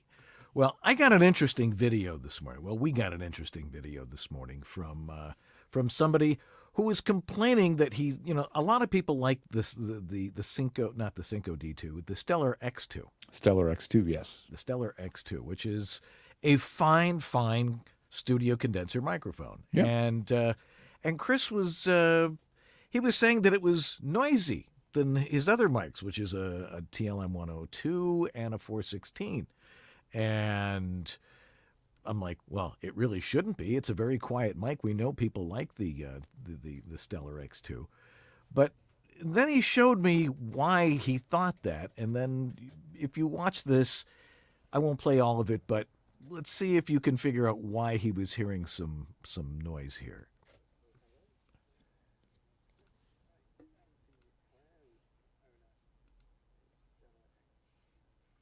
I don't hear it yet. Okay, hold on 1 second here.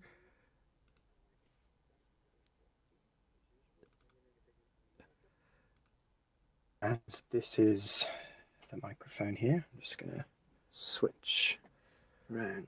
So here it is, the X2. I'm running it through a Audient ID4, and the gain, we're running it through the cable that they suggest we run it through, which is the Amazon Basic cable. I've used it from the website, and this is through the Audient ID14. The gain on this channel we're looking at is going to be around about a 7 out of 10.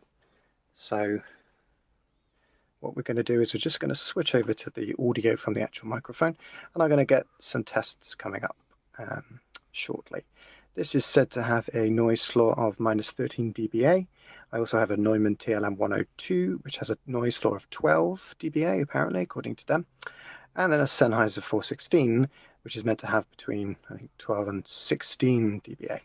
So you can be the judge, but I'm going to just hit record. We're going to have some ambient room noise, and we're going to listen from there.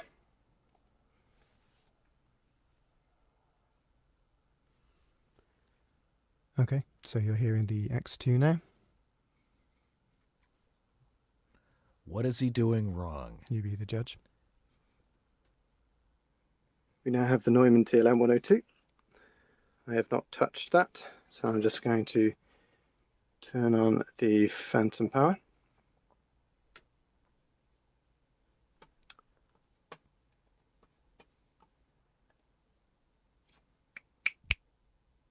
And you're now hearing the audio from the Neumann 102.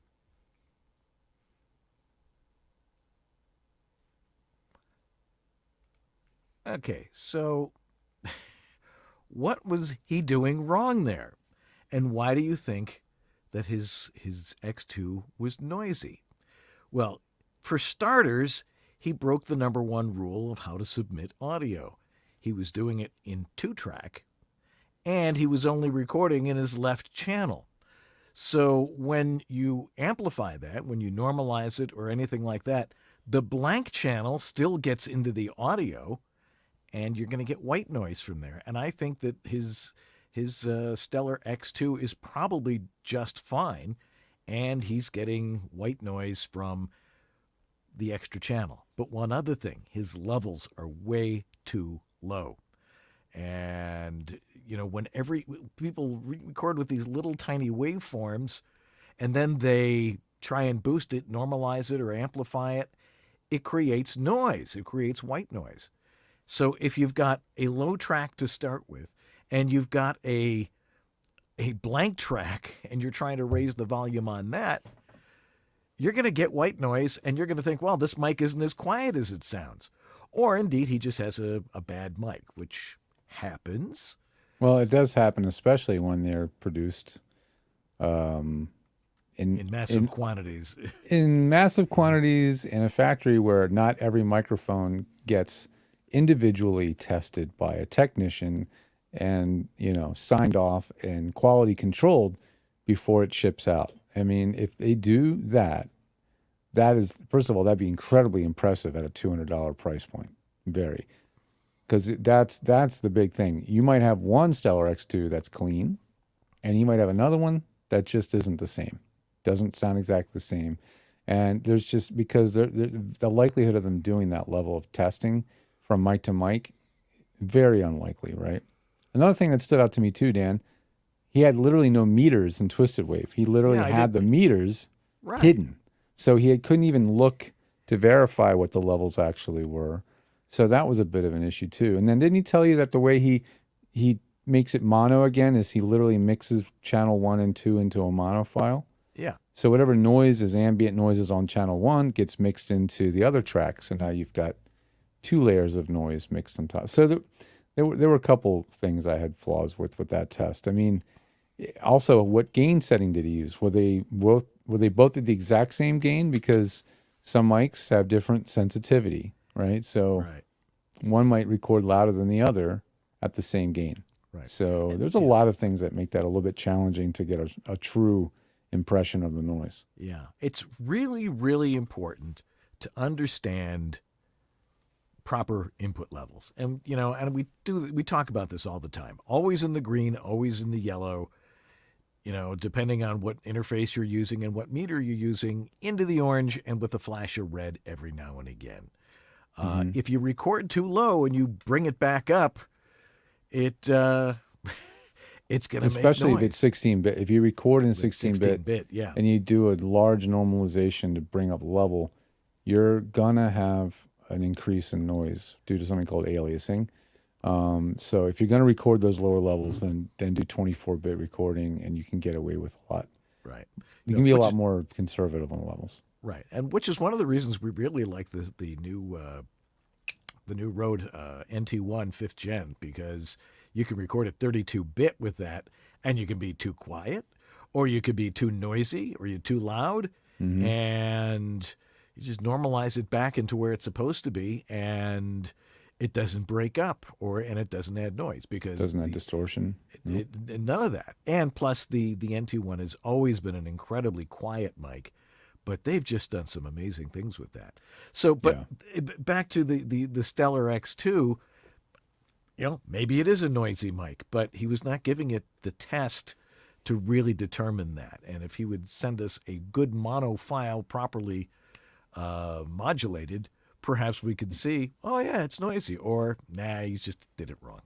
Yeah. It's also tough to judge over YouTube because YouTube audio, of course, isn't raw. It's not wave or anything. It's its own, it's processed in some way to go on YouTube. So if you really want us to get analytical, send us a wave file with each file in the same. I like to have them in the same wave file with a marker, but you can send them as separate files. But do due diligence to get good levels and match them to begin with, and then take a listen. I also have a thing called mic check. You can send me several different mic samples from different microphones with your voice, and I'll listen to them closely and compare them and kind of rank them for you. Give you my opinion at least on what one sounds best on your voice. So there's that option as well. Yeah. So, but I was talking about the 32-bit thing. Mm-hmm. Let's talk about that for a second. We have a couple minutes here. Recording at 32-bit, everybody's been probably doing a 16 or 24. If you do it at 32, it gives you that advantage where you can, if you happen to record too low, you can make it work, or if you record too loud. So say if you're doing video games or something and you're yelling into that mic, you're not going to overmodulate. So it's a really cool feature. Well, it has to be implemented by the mic itself. In terms of this particular mic you're talking about, it has a very, very unique internal circuitry that enable this 32-bit float recording to give you the benefit. Right. Like if you just take any old mic and any old interface and just record in 32-bit, you won't get the advantage of it. You do have to have the gear that's capturing at that expanded bit rate. And there's some other voodoo in the box. Actually, Rode has some really good videos on YouTube explaining exactly how that thing works and why it actually works. And it's fascinating. It's really interesting. I haven't seen too many other pieces of gear that can do 32-bit float, or at least do it properly. And this one seems to do it, from what I can tell, does it the right way. So, it's really interesting. It's always about the levels. You remember what I'm always saying? It's the acoustics, how you use your microphone, using proper technique, and setting proper levels. And no one seems to understand that. Well, anyway, we've got a few questions, and if you've got a question for us, throw it in the chat room right now, whether you're on Facebook or in YouTube, or perhaps watching us on LinkedIn now. Throw it in the chat room if you've got a question about home voiceover studio technology, gear, a problem, all sorts of stuff. Throw it in there right now. Jeff Holman will get that question to us. Toot sweet. All righty. We're going to take a break right here. We'll be right back with all your questions and more stuff right after this. Hi, this is Bill Farmer, and you are watching VoiceOver Body Shop. It's great.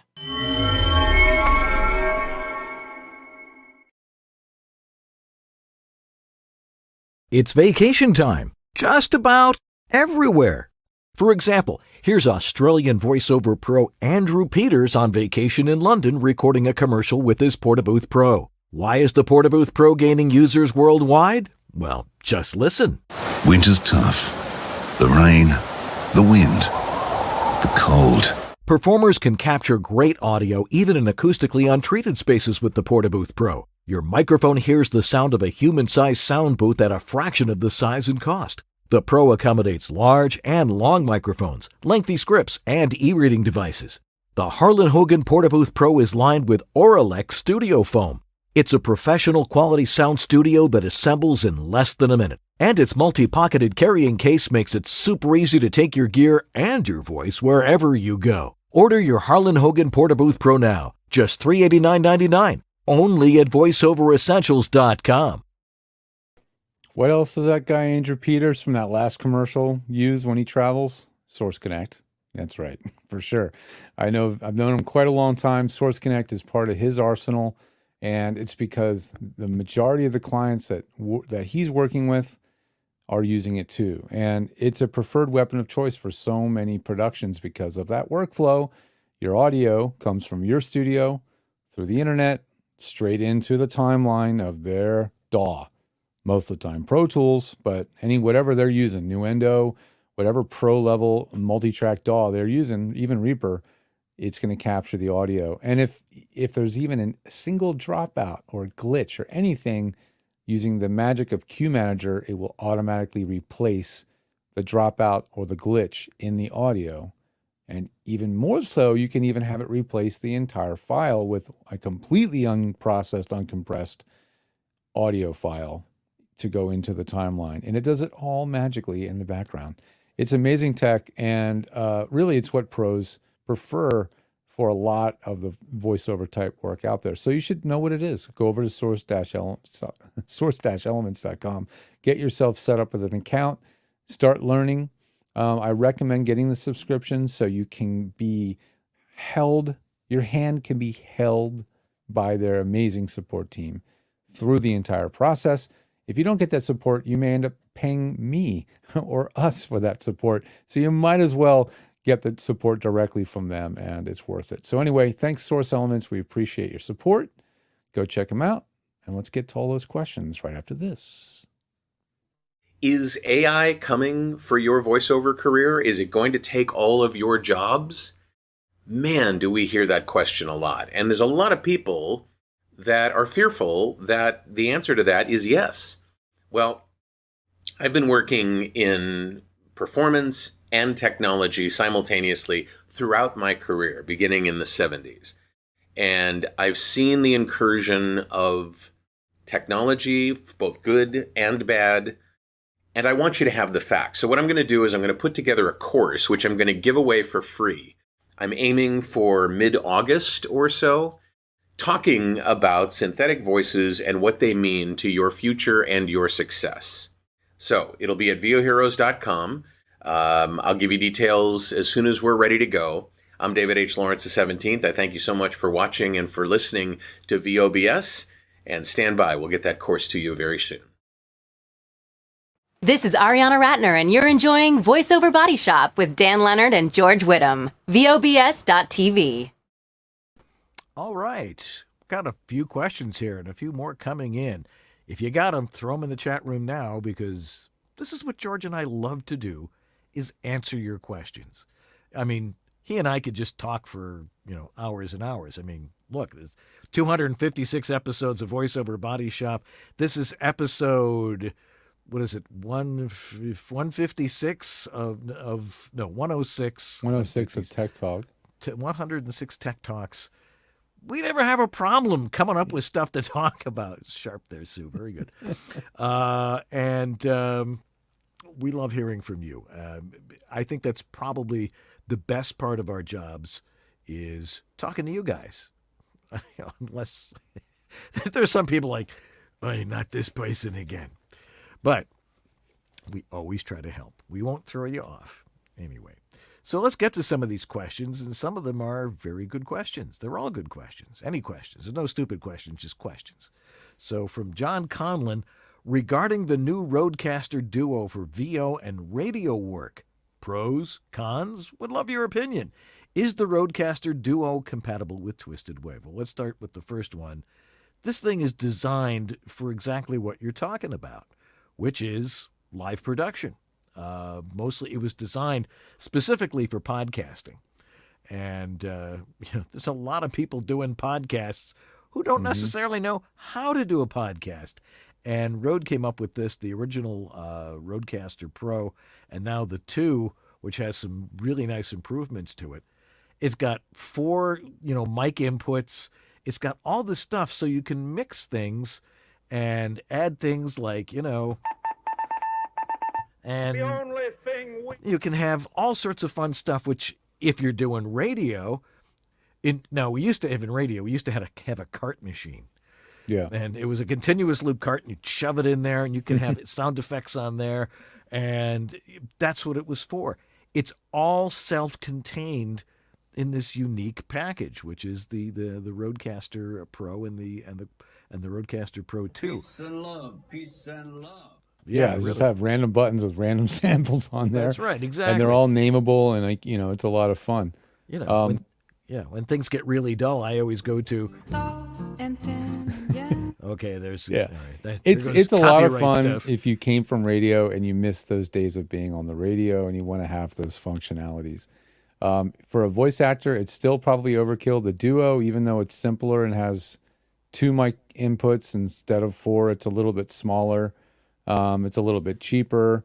You know, it's still going to have the same preamps and the same functionality for the most part. I would say for sure the Broadcaster Pro 2, which is what I have on my desk, is absolutely overkill for someone who just produces themselves at home. Right. You don't need all that functionality. The Duo would probably be a much more simpler or sensible solution for $200 less. I would like it if they made one that's even less expensive than that, because you don't even need sound effects buttons most of the time. You could have really something much more simplified than that. Yeah, and the question, does it work with Twisted Wave? Yes, Of course it it works with absolutely will Twisted work Wave. with Twisted Wave. Sure, it's just another USB audio interface that your computer is going to see. In fact, it's multiple USB audio interfaces. In the case of the one I have, it shows up as 2 USB audio interfaces. There's the multi-channel and there's the chat channel for having 2 separate mixes. And that's what allows us to do things like play back YouTube while you guys all hear it on the show, because of that ability to play things back.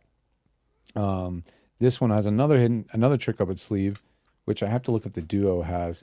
It has another USB port, so you can plug it into another port on the same computer, giving you even more channels, or you can plug it into another phone or another PC or a gaming console, blah, blah, blah, blah. Right. So, and it has yeah. Bluetooth too, so you can actually pull in something off your phone on Bluetooth or another Bluetooth compatible input. So that it's got a lot of stuff shoved into it, which really is does. why we like it.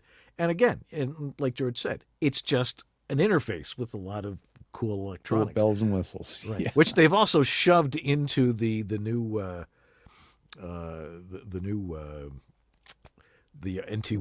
5th gen.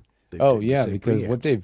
what they've done now with these new USB devices, the NT1 5th gen specifically, is when you use the app that they have called Road Central. Is it Road Central? Yeah, Road Central. Right. Now you have access to not only all the functions of the inside of the mic. Actually, it's called Road Connect. When you use Road Connect, now you get to, the mic starts to become sort of like a mini Roadcaster. So it gives you like playback loops and built-in recording, has like a backup recording functionality, and you get a lot more features. And you haven't even bought the whole mixer; you just have that USB mic. So right, yeah, it's pretty amazing stuff. It's a little overkill. It's certainly got more features than most people would need. But if you find those features are going to make your life better, or if you really are serious about producing a podcast / live stream, especially, you're going to probably like it a lot. All right. Question from Jeff Seart on YouTube. As an improv, which we were talking about last week, is it too over the top to throw a character voice into a VO submission, even if it doesn't ask for that? I think that's sort of a a question that you've already answered. No, you don't throw a character voice into an audition or a VO submission if it doesn't ask for it. I mean, yeah, there's improv and there's like maybe riffing on some copy or something like that. But if it's not asking for a specific character, I mean, usually the spec is going to give you, somebody 25 to 45 or a senior citizen or whatever. It's asking you not necessarily to do a character, but to do what it is they're asking for. If it asks for a character, yeah, you do a character. But if it's just for something else, just an audition for a commercial or for some e-learning thing, no, you don't throw a character in there. And it doesn't help if you're really going off the reservation with that. So no, I would not do that. This one's from Mike Cunningham, and he says, any experience with the Lewitt 940? If so, what are your thoughts on using it as a single source mic instead of getting something like a 416 along with the 103 or my current tube mic, which I guess we're supposed to know what that is. Yeah. The Lewitt 940, which I'm Googling right now because nobody I know is using one, is a tube microphone. It's $1,800. And, if you're making a good living in voiceover and it's time to treat yourself and you had a hell of a good year, go ahead and buy yourself something really fun and expensive and fancy like that. I would never, ever recommend it to any voice actor because of its overwhelming complexity, its many switchable patterns. It's a blend of tube and FET. It's a bells and whistles microphone, right? It does all kinds of things.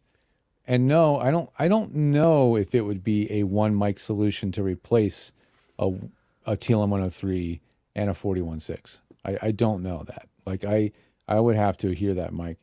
I would much more likely recommend, if you're getting into this realm of cost, I would much more likely recommend the Sphere from Universal Audio, because that truly does model all of the microphones that you've mentioned.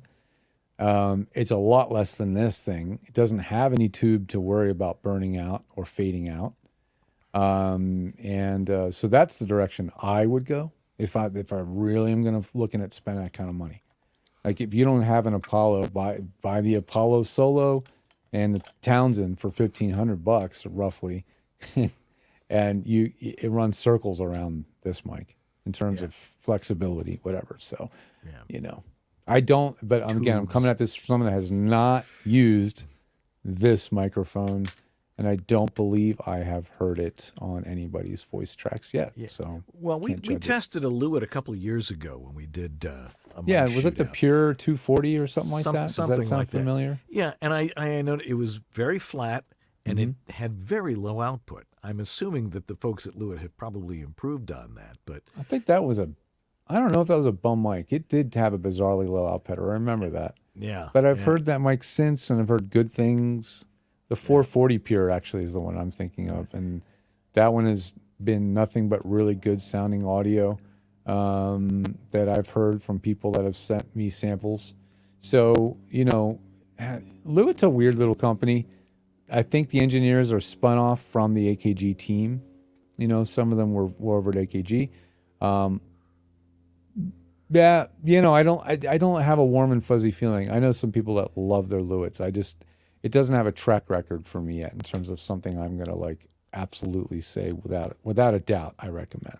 Yeah, so especially at that high end price point. Yeah, somebody sent me something with the Lewitt this week, but that was the thing I noticed is the output was low.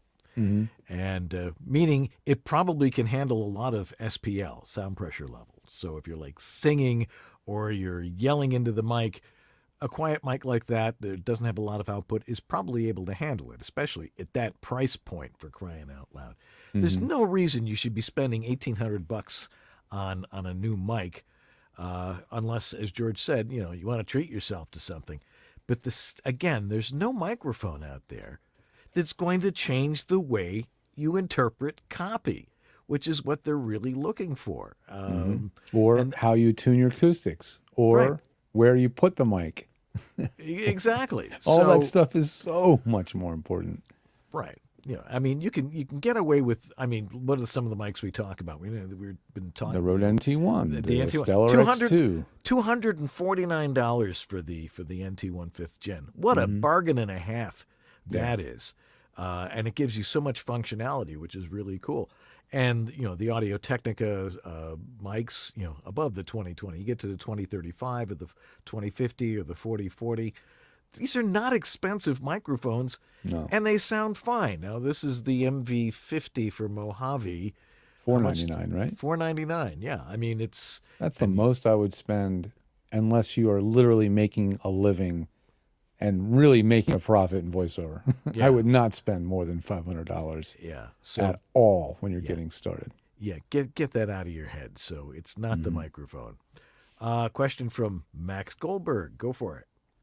Let me get the one from Jeff first before I forget. Jeff Holman, yes. He says, yeah, poor Jeff. Yeah, you are suffering like many others.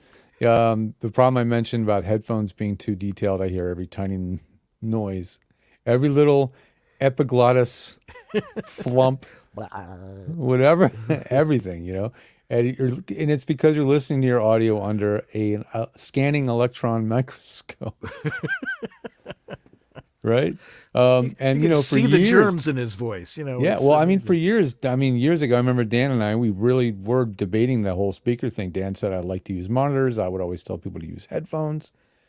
But in the end of the day, the headphones are so detailed and so clear that they do overly boost certain frequencies. And some of them tend to be the ones that you have the biggest issues with. Right. And I don't think it's really healthy for the actor to have to be the extremely picky producer on everything that they do. Again, you do have to make that judgment call. This is something you are going to struggle with as you get more and more experience as to how much should I obsess about this audio? How much you obsess about the audio is very much proportional to or maybe disproportionate to the length. The shorter the script, the higher the rate you're getting paid, the more you should obsess over the sound. If it's a long form job, an e-learning project, an audiobook, or anything long, and it's a low rate, do not get to that analytical level. But really, to answer your question more, you're using the Audio-Technica M40X headphones, probably maybe because I mentioned them. I know I like them. They are still a little bit more on the detail side. Now, I'm using the Harlan Hogan headphones right now, the Gen 2s. They're a little flatter sounding. They are not bright, edgy, crisp, and hyped. So they may be a little bit better choice, possibly. However, you might want to just try speakers for a while, and don't overspend on speakers, right? Because you don't need super incredibly detailed speakers, or you'll have the same problem again. Right. So you might just choose to just use whatever Bluetooth speaker you have as just an experiment. Right. You use the one you've already probably got that you throw in your your bag when you go to the beach, or the one that you take to your friends, whatever. If you're like me, you've got more than one Bluetooth speaker. But if you've got a Bluetooth, just play back your audio through that for a while as a test. Don't use it, though, in Bluetooth mode. Look for a little flap on the back. It should be an aux input. Not all of them have this now. But it should have an aux input for an 1/8-inch cable. Plug that in, because then when you hit play, it has no latency.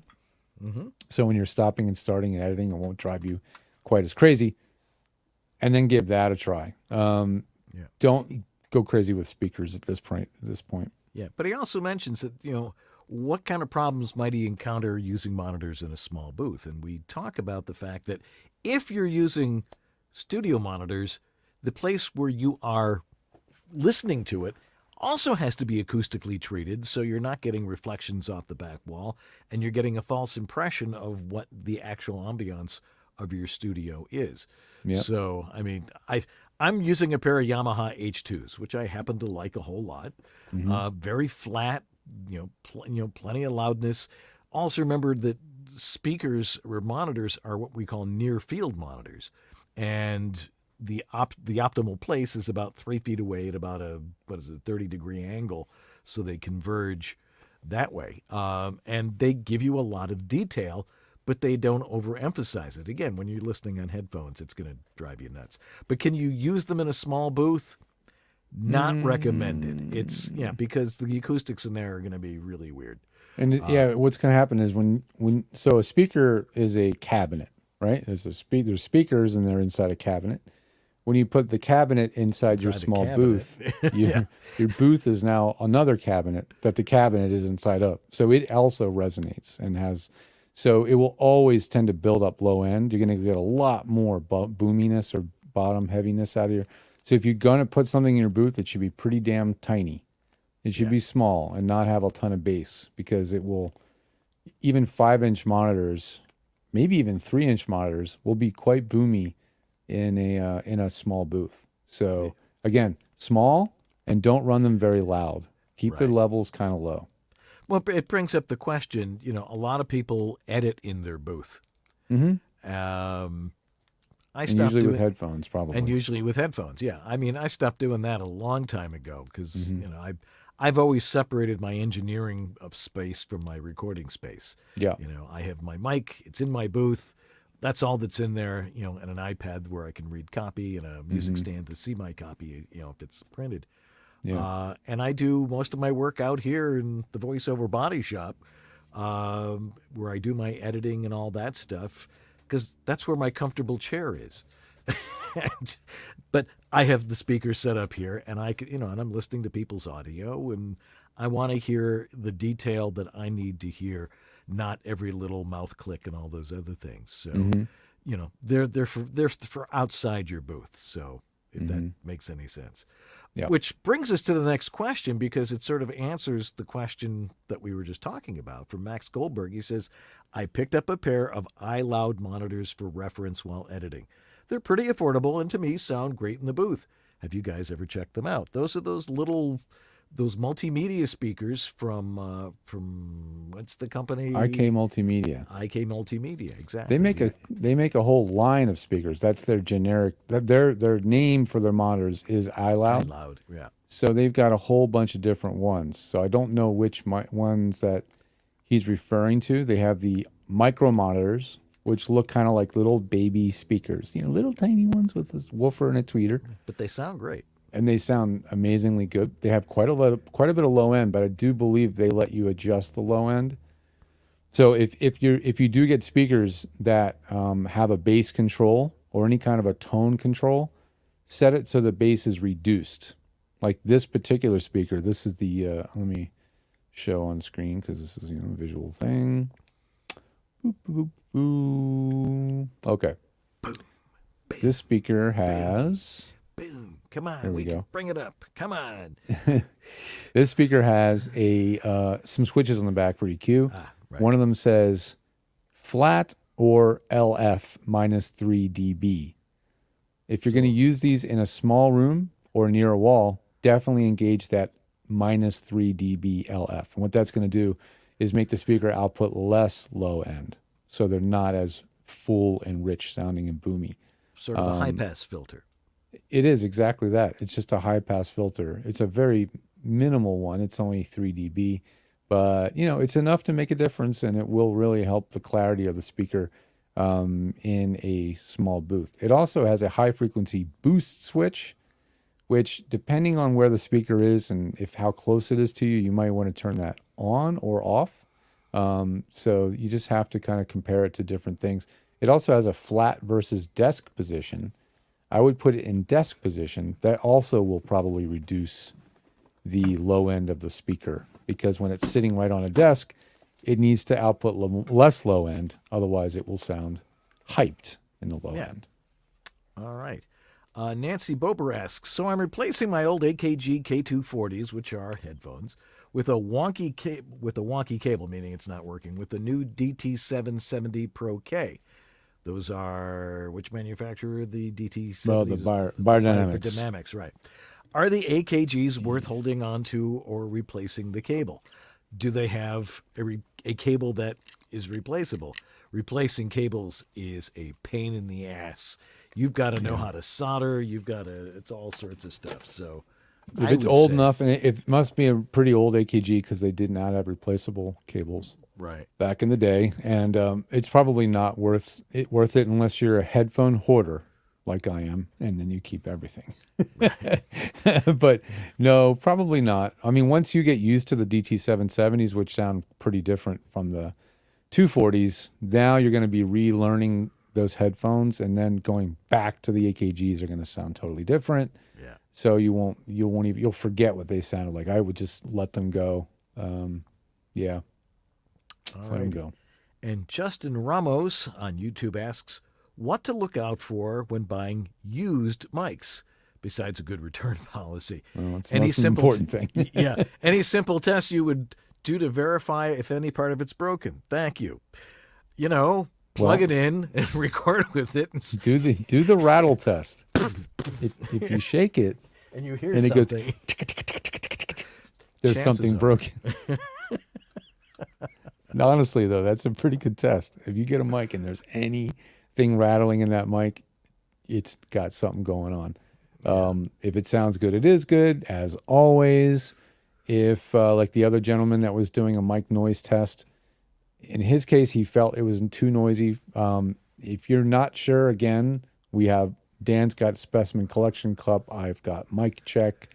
I will listen to it compared to your other microphones because I like the context. That's why I have Mic Check. It's more money because I want you to send me more files, and I'm going to spend more time listening to the different files, comparing them, and so because I want to get an idea where the context, right? So I might decide that the new mic sounds worse than the mic you already had, and then you can decide what to do from there. But at the end of the day, if you don't trust your ears, get a second pair of ears to listen. But there's not that many things you can do other than plug it in and listen to it. The good thing about a used mic is if it sounds good the day you buy it, it's probably going to sound good for the next 10 years. Yeah, I mean, they're solid state. They really don't break unless you're like hammering nails with it. Which they last. Some mics you can. But yeah, this one I think in particular was sold by that mic specifically. The 635A. It's so tough. But there's little that you can do to test other than just literally plug it in, give it a close listen, record some audio, play it back, compare it to the other microphone you already were using, and see how it compares. And that's how you're going to really know, I think. And save yourself a few bucks in the process. Yes, it needs to have a good return policy. What kind of places sell used mics have a good return policy? Some eBay sellers do. Just, be choosy. Absolutely. When you're buying used stuff. Yes. All right. Well, another amazing hour has rolled by, believe it or not, and we've answered all your questions this week.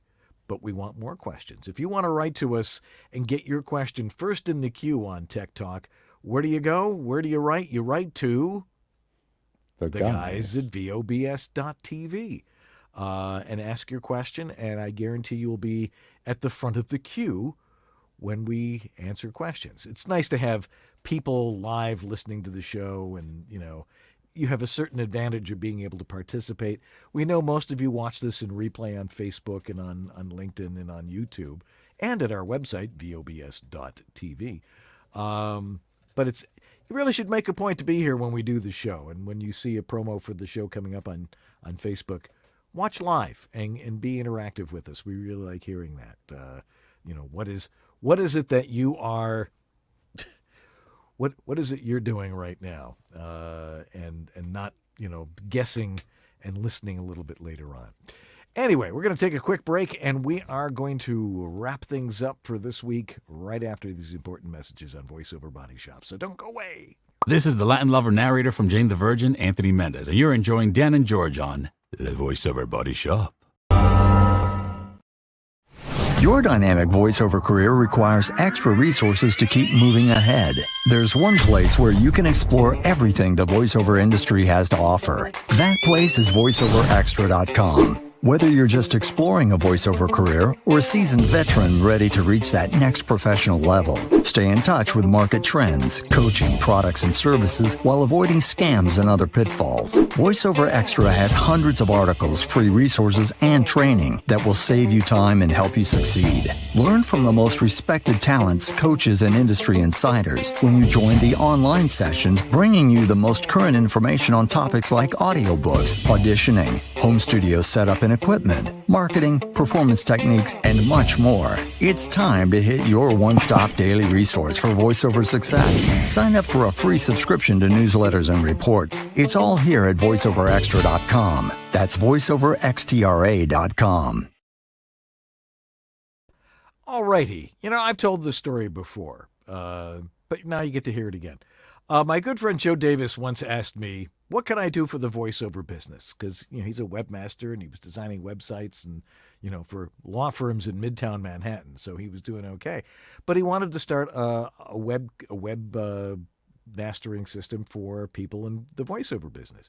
And I said, it shouldn't be a pain in the ass. He says, we can't use that. I'm like, I just did. Anyway, I said, templated websites.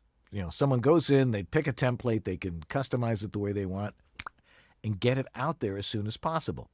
Well, he started voiceactorwebsites.com about 8-9 years ago and is very successful at it. And the technology came along to where it was easy for them to create a website that allows you to get your website up really fast. And that is voiceactor.com. Go over to voiceactor.com and get your website up and running in 20 minutes. And you can do it for free. And then if you want more and more features, of course, it could be $20 a month, but that's cheaper than a lot of other webmasters are going to charge you. And you have complete control over your website, being able to update your demos and change the colors or change your headshot if you want to have your headshot on there. So go over to voiceactor.com and get your website up and running right now.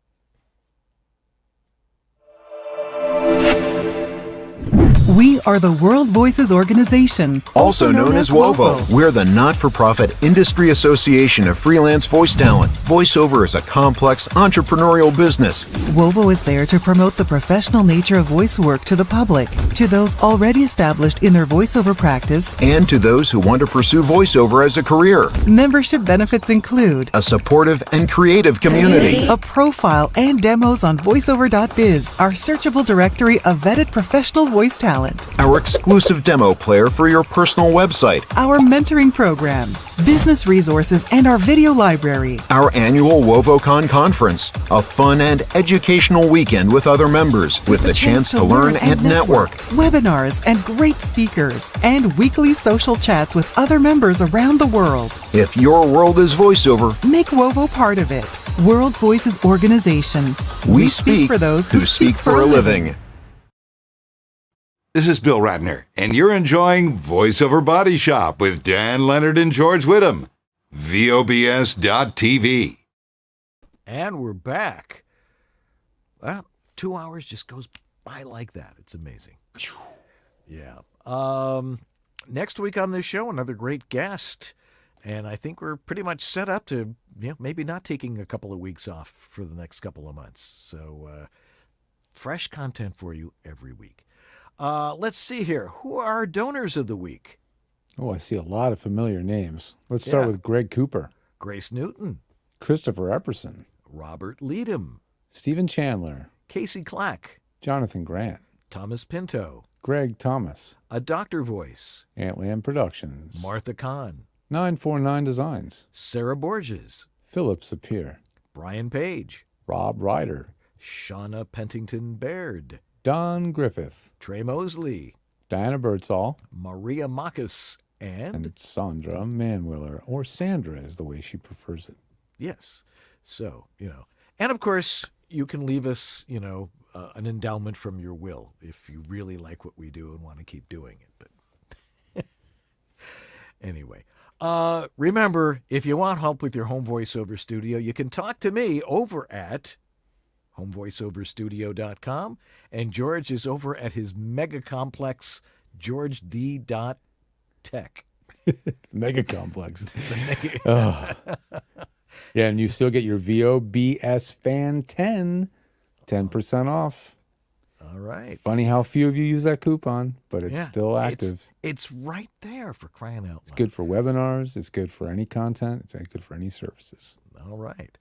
We need to thank our sponsors, of course, like Harlan Hogan's VoiceOver Essentials, VoiceOver Extra, Source Elements, VOHeroes.com, VoiceActor.com, and WorldVoices.org. Yes, I'm the president, and that shouldn't make any difference whether you want to join or not. But we're coming alive over at WOVO. Lots of cool stuff, webinars, and our conference next year, and there's a lot of fun stuff that goes on with WOVO, so make sure you get in there. Let's see here. Jeff Holman doing a kick-ass job in the chat room tonight. Sure is. Because getting us all those questions to us and participating himself.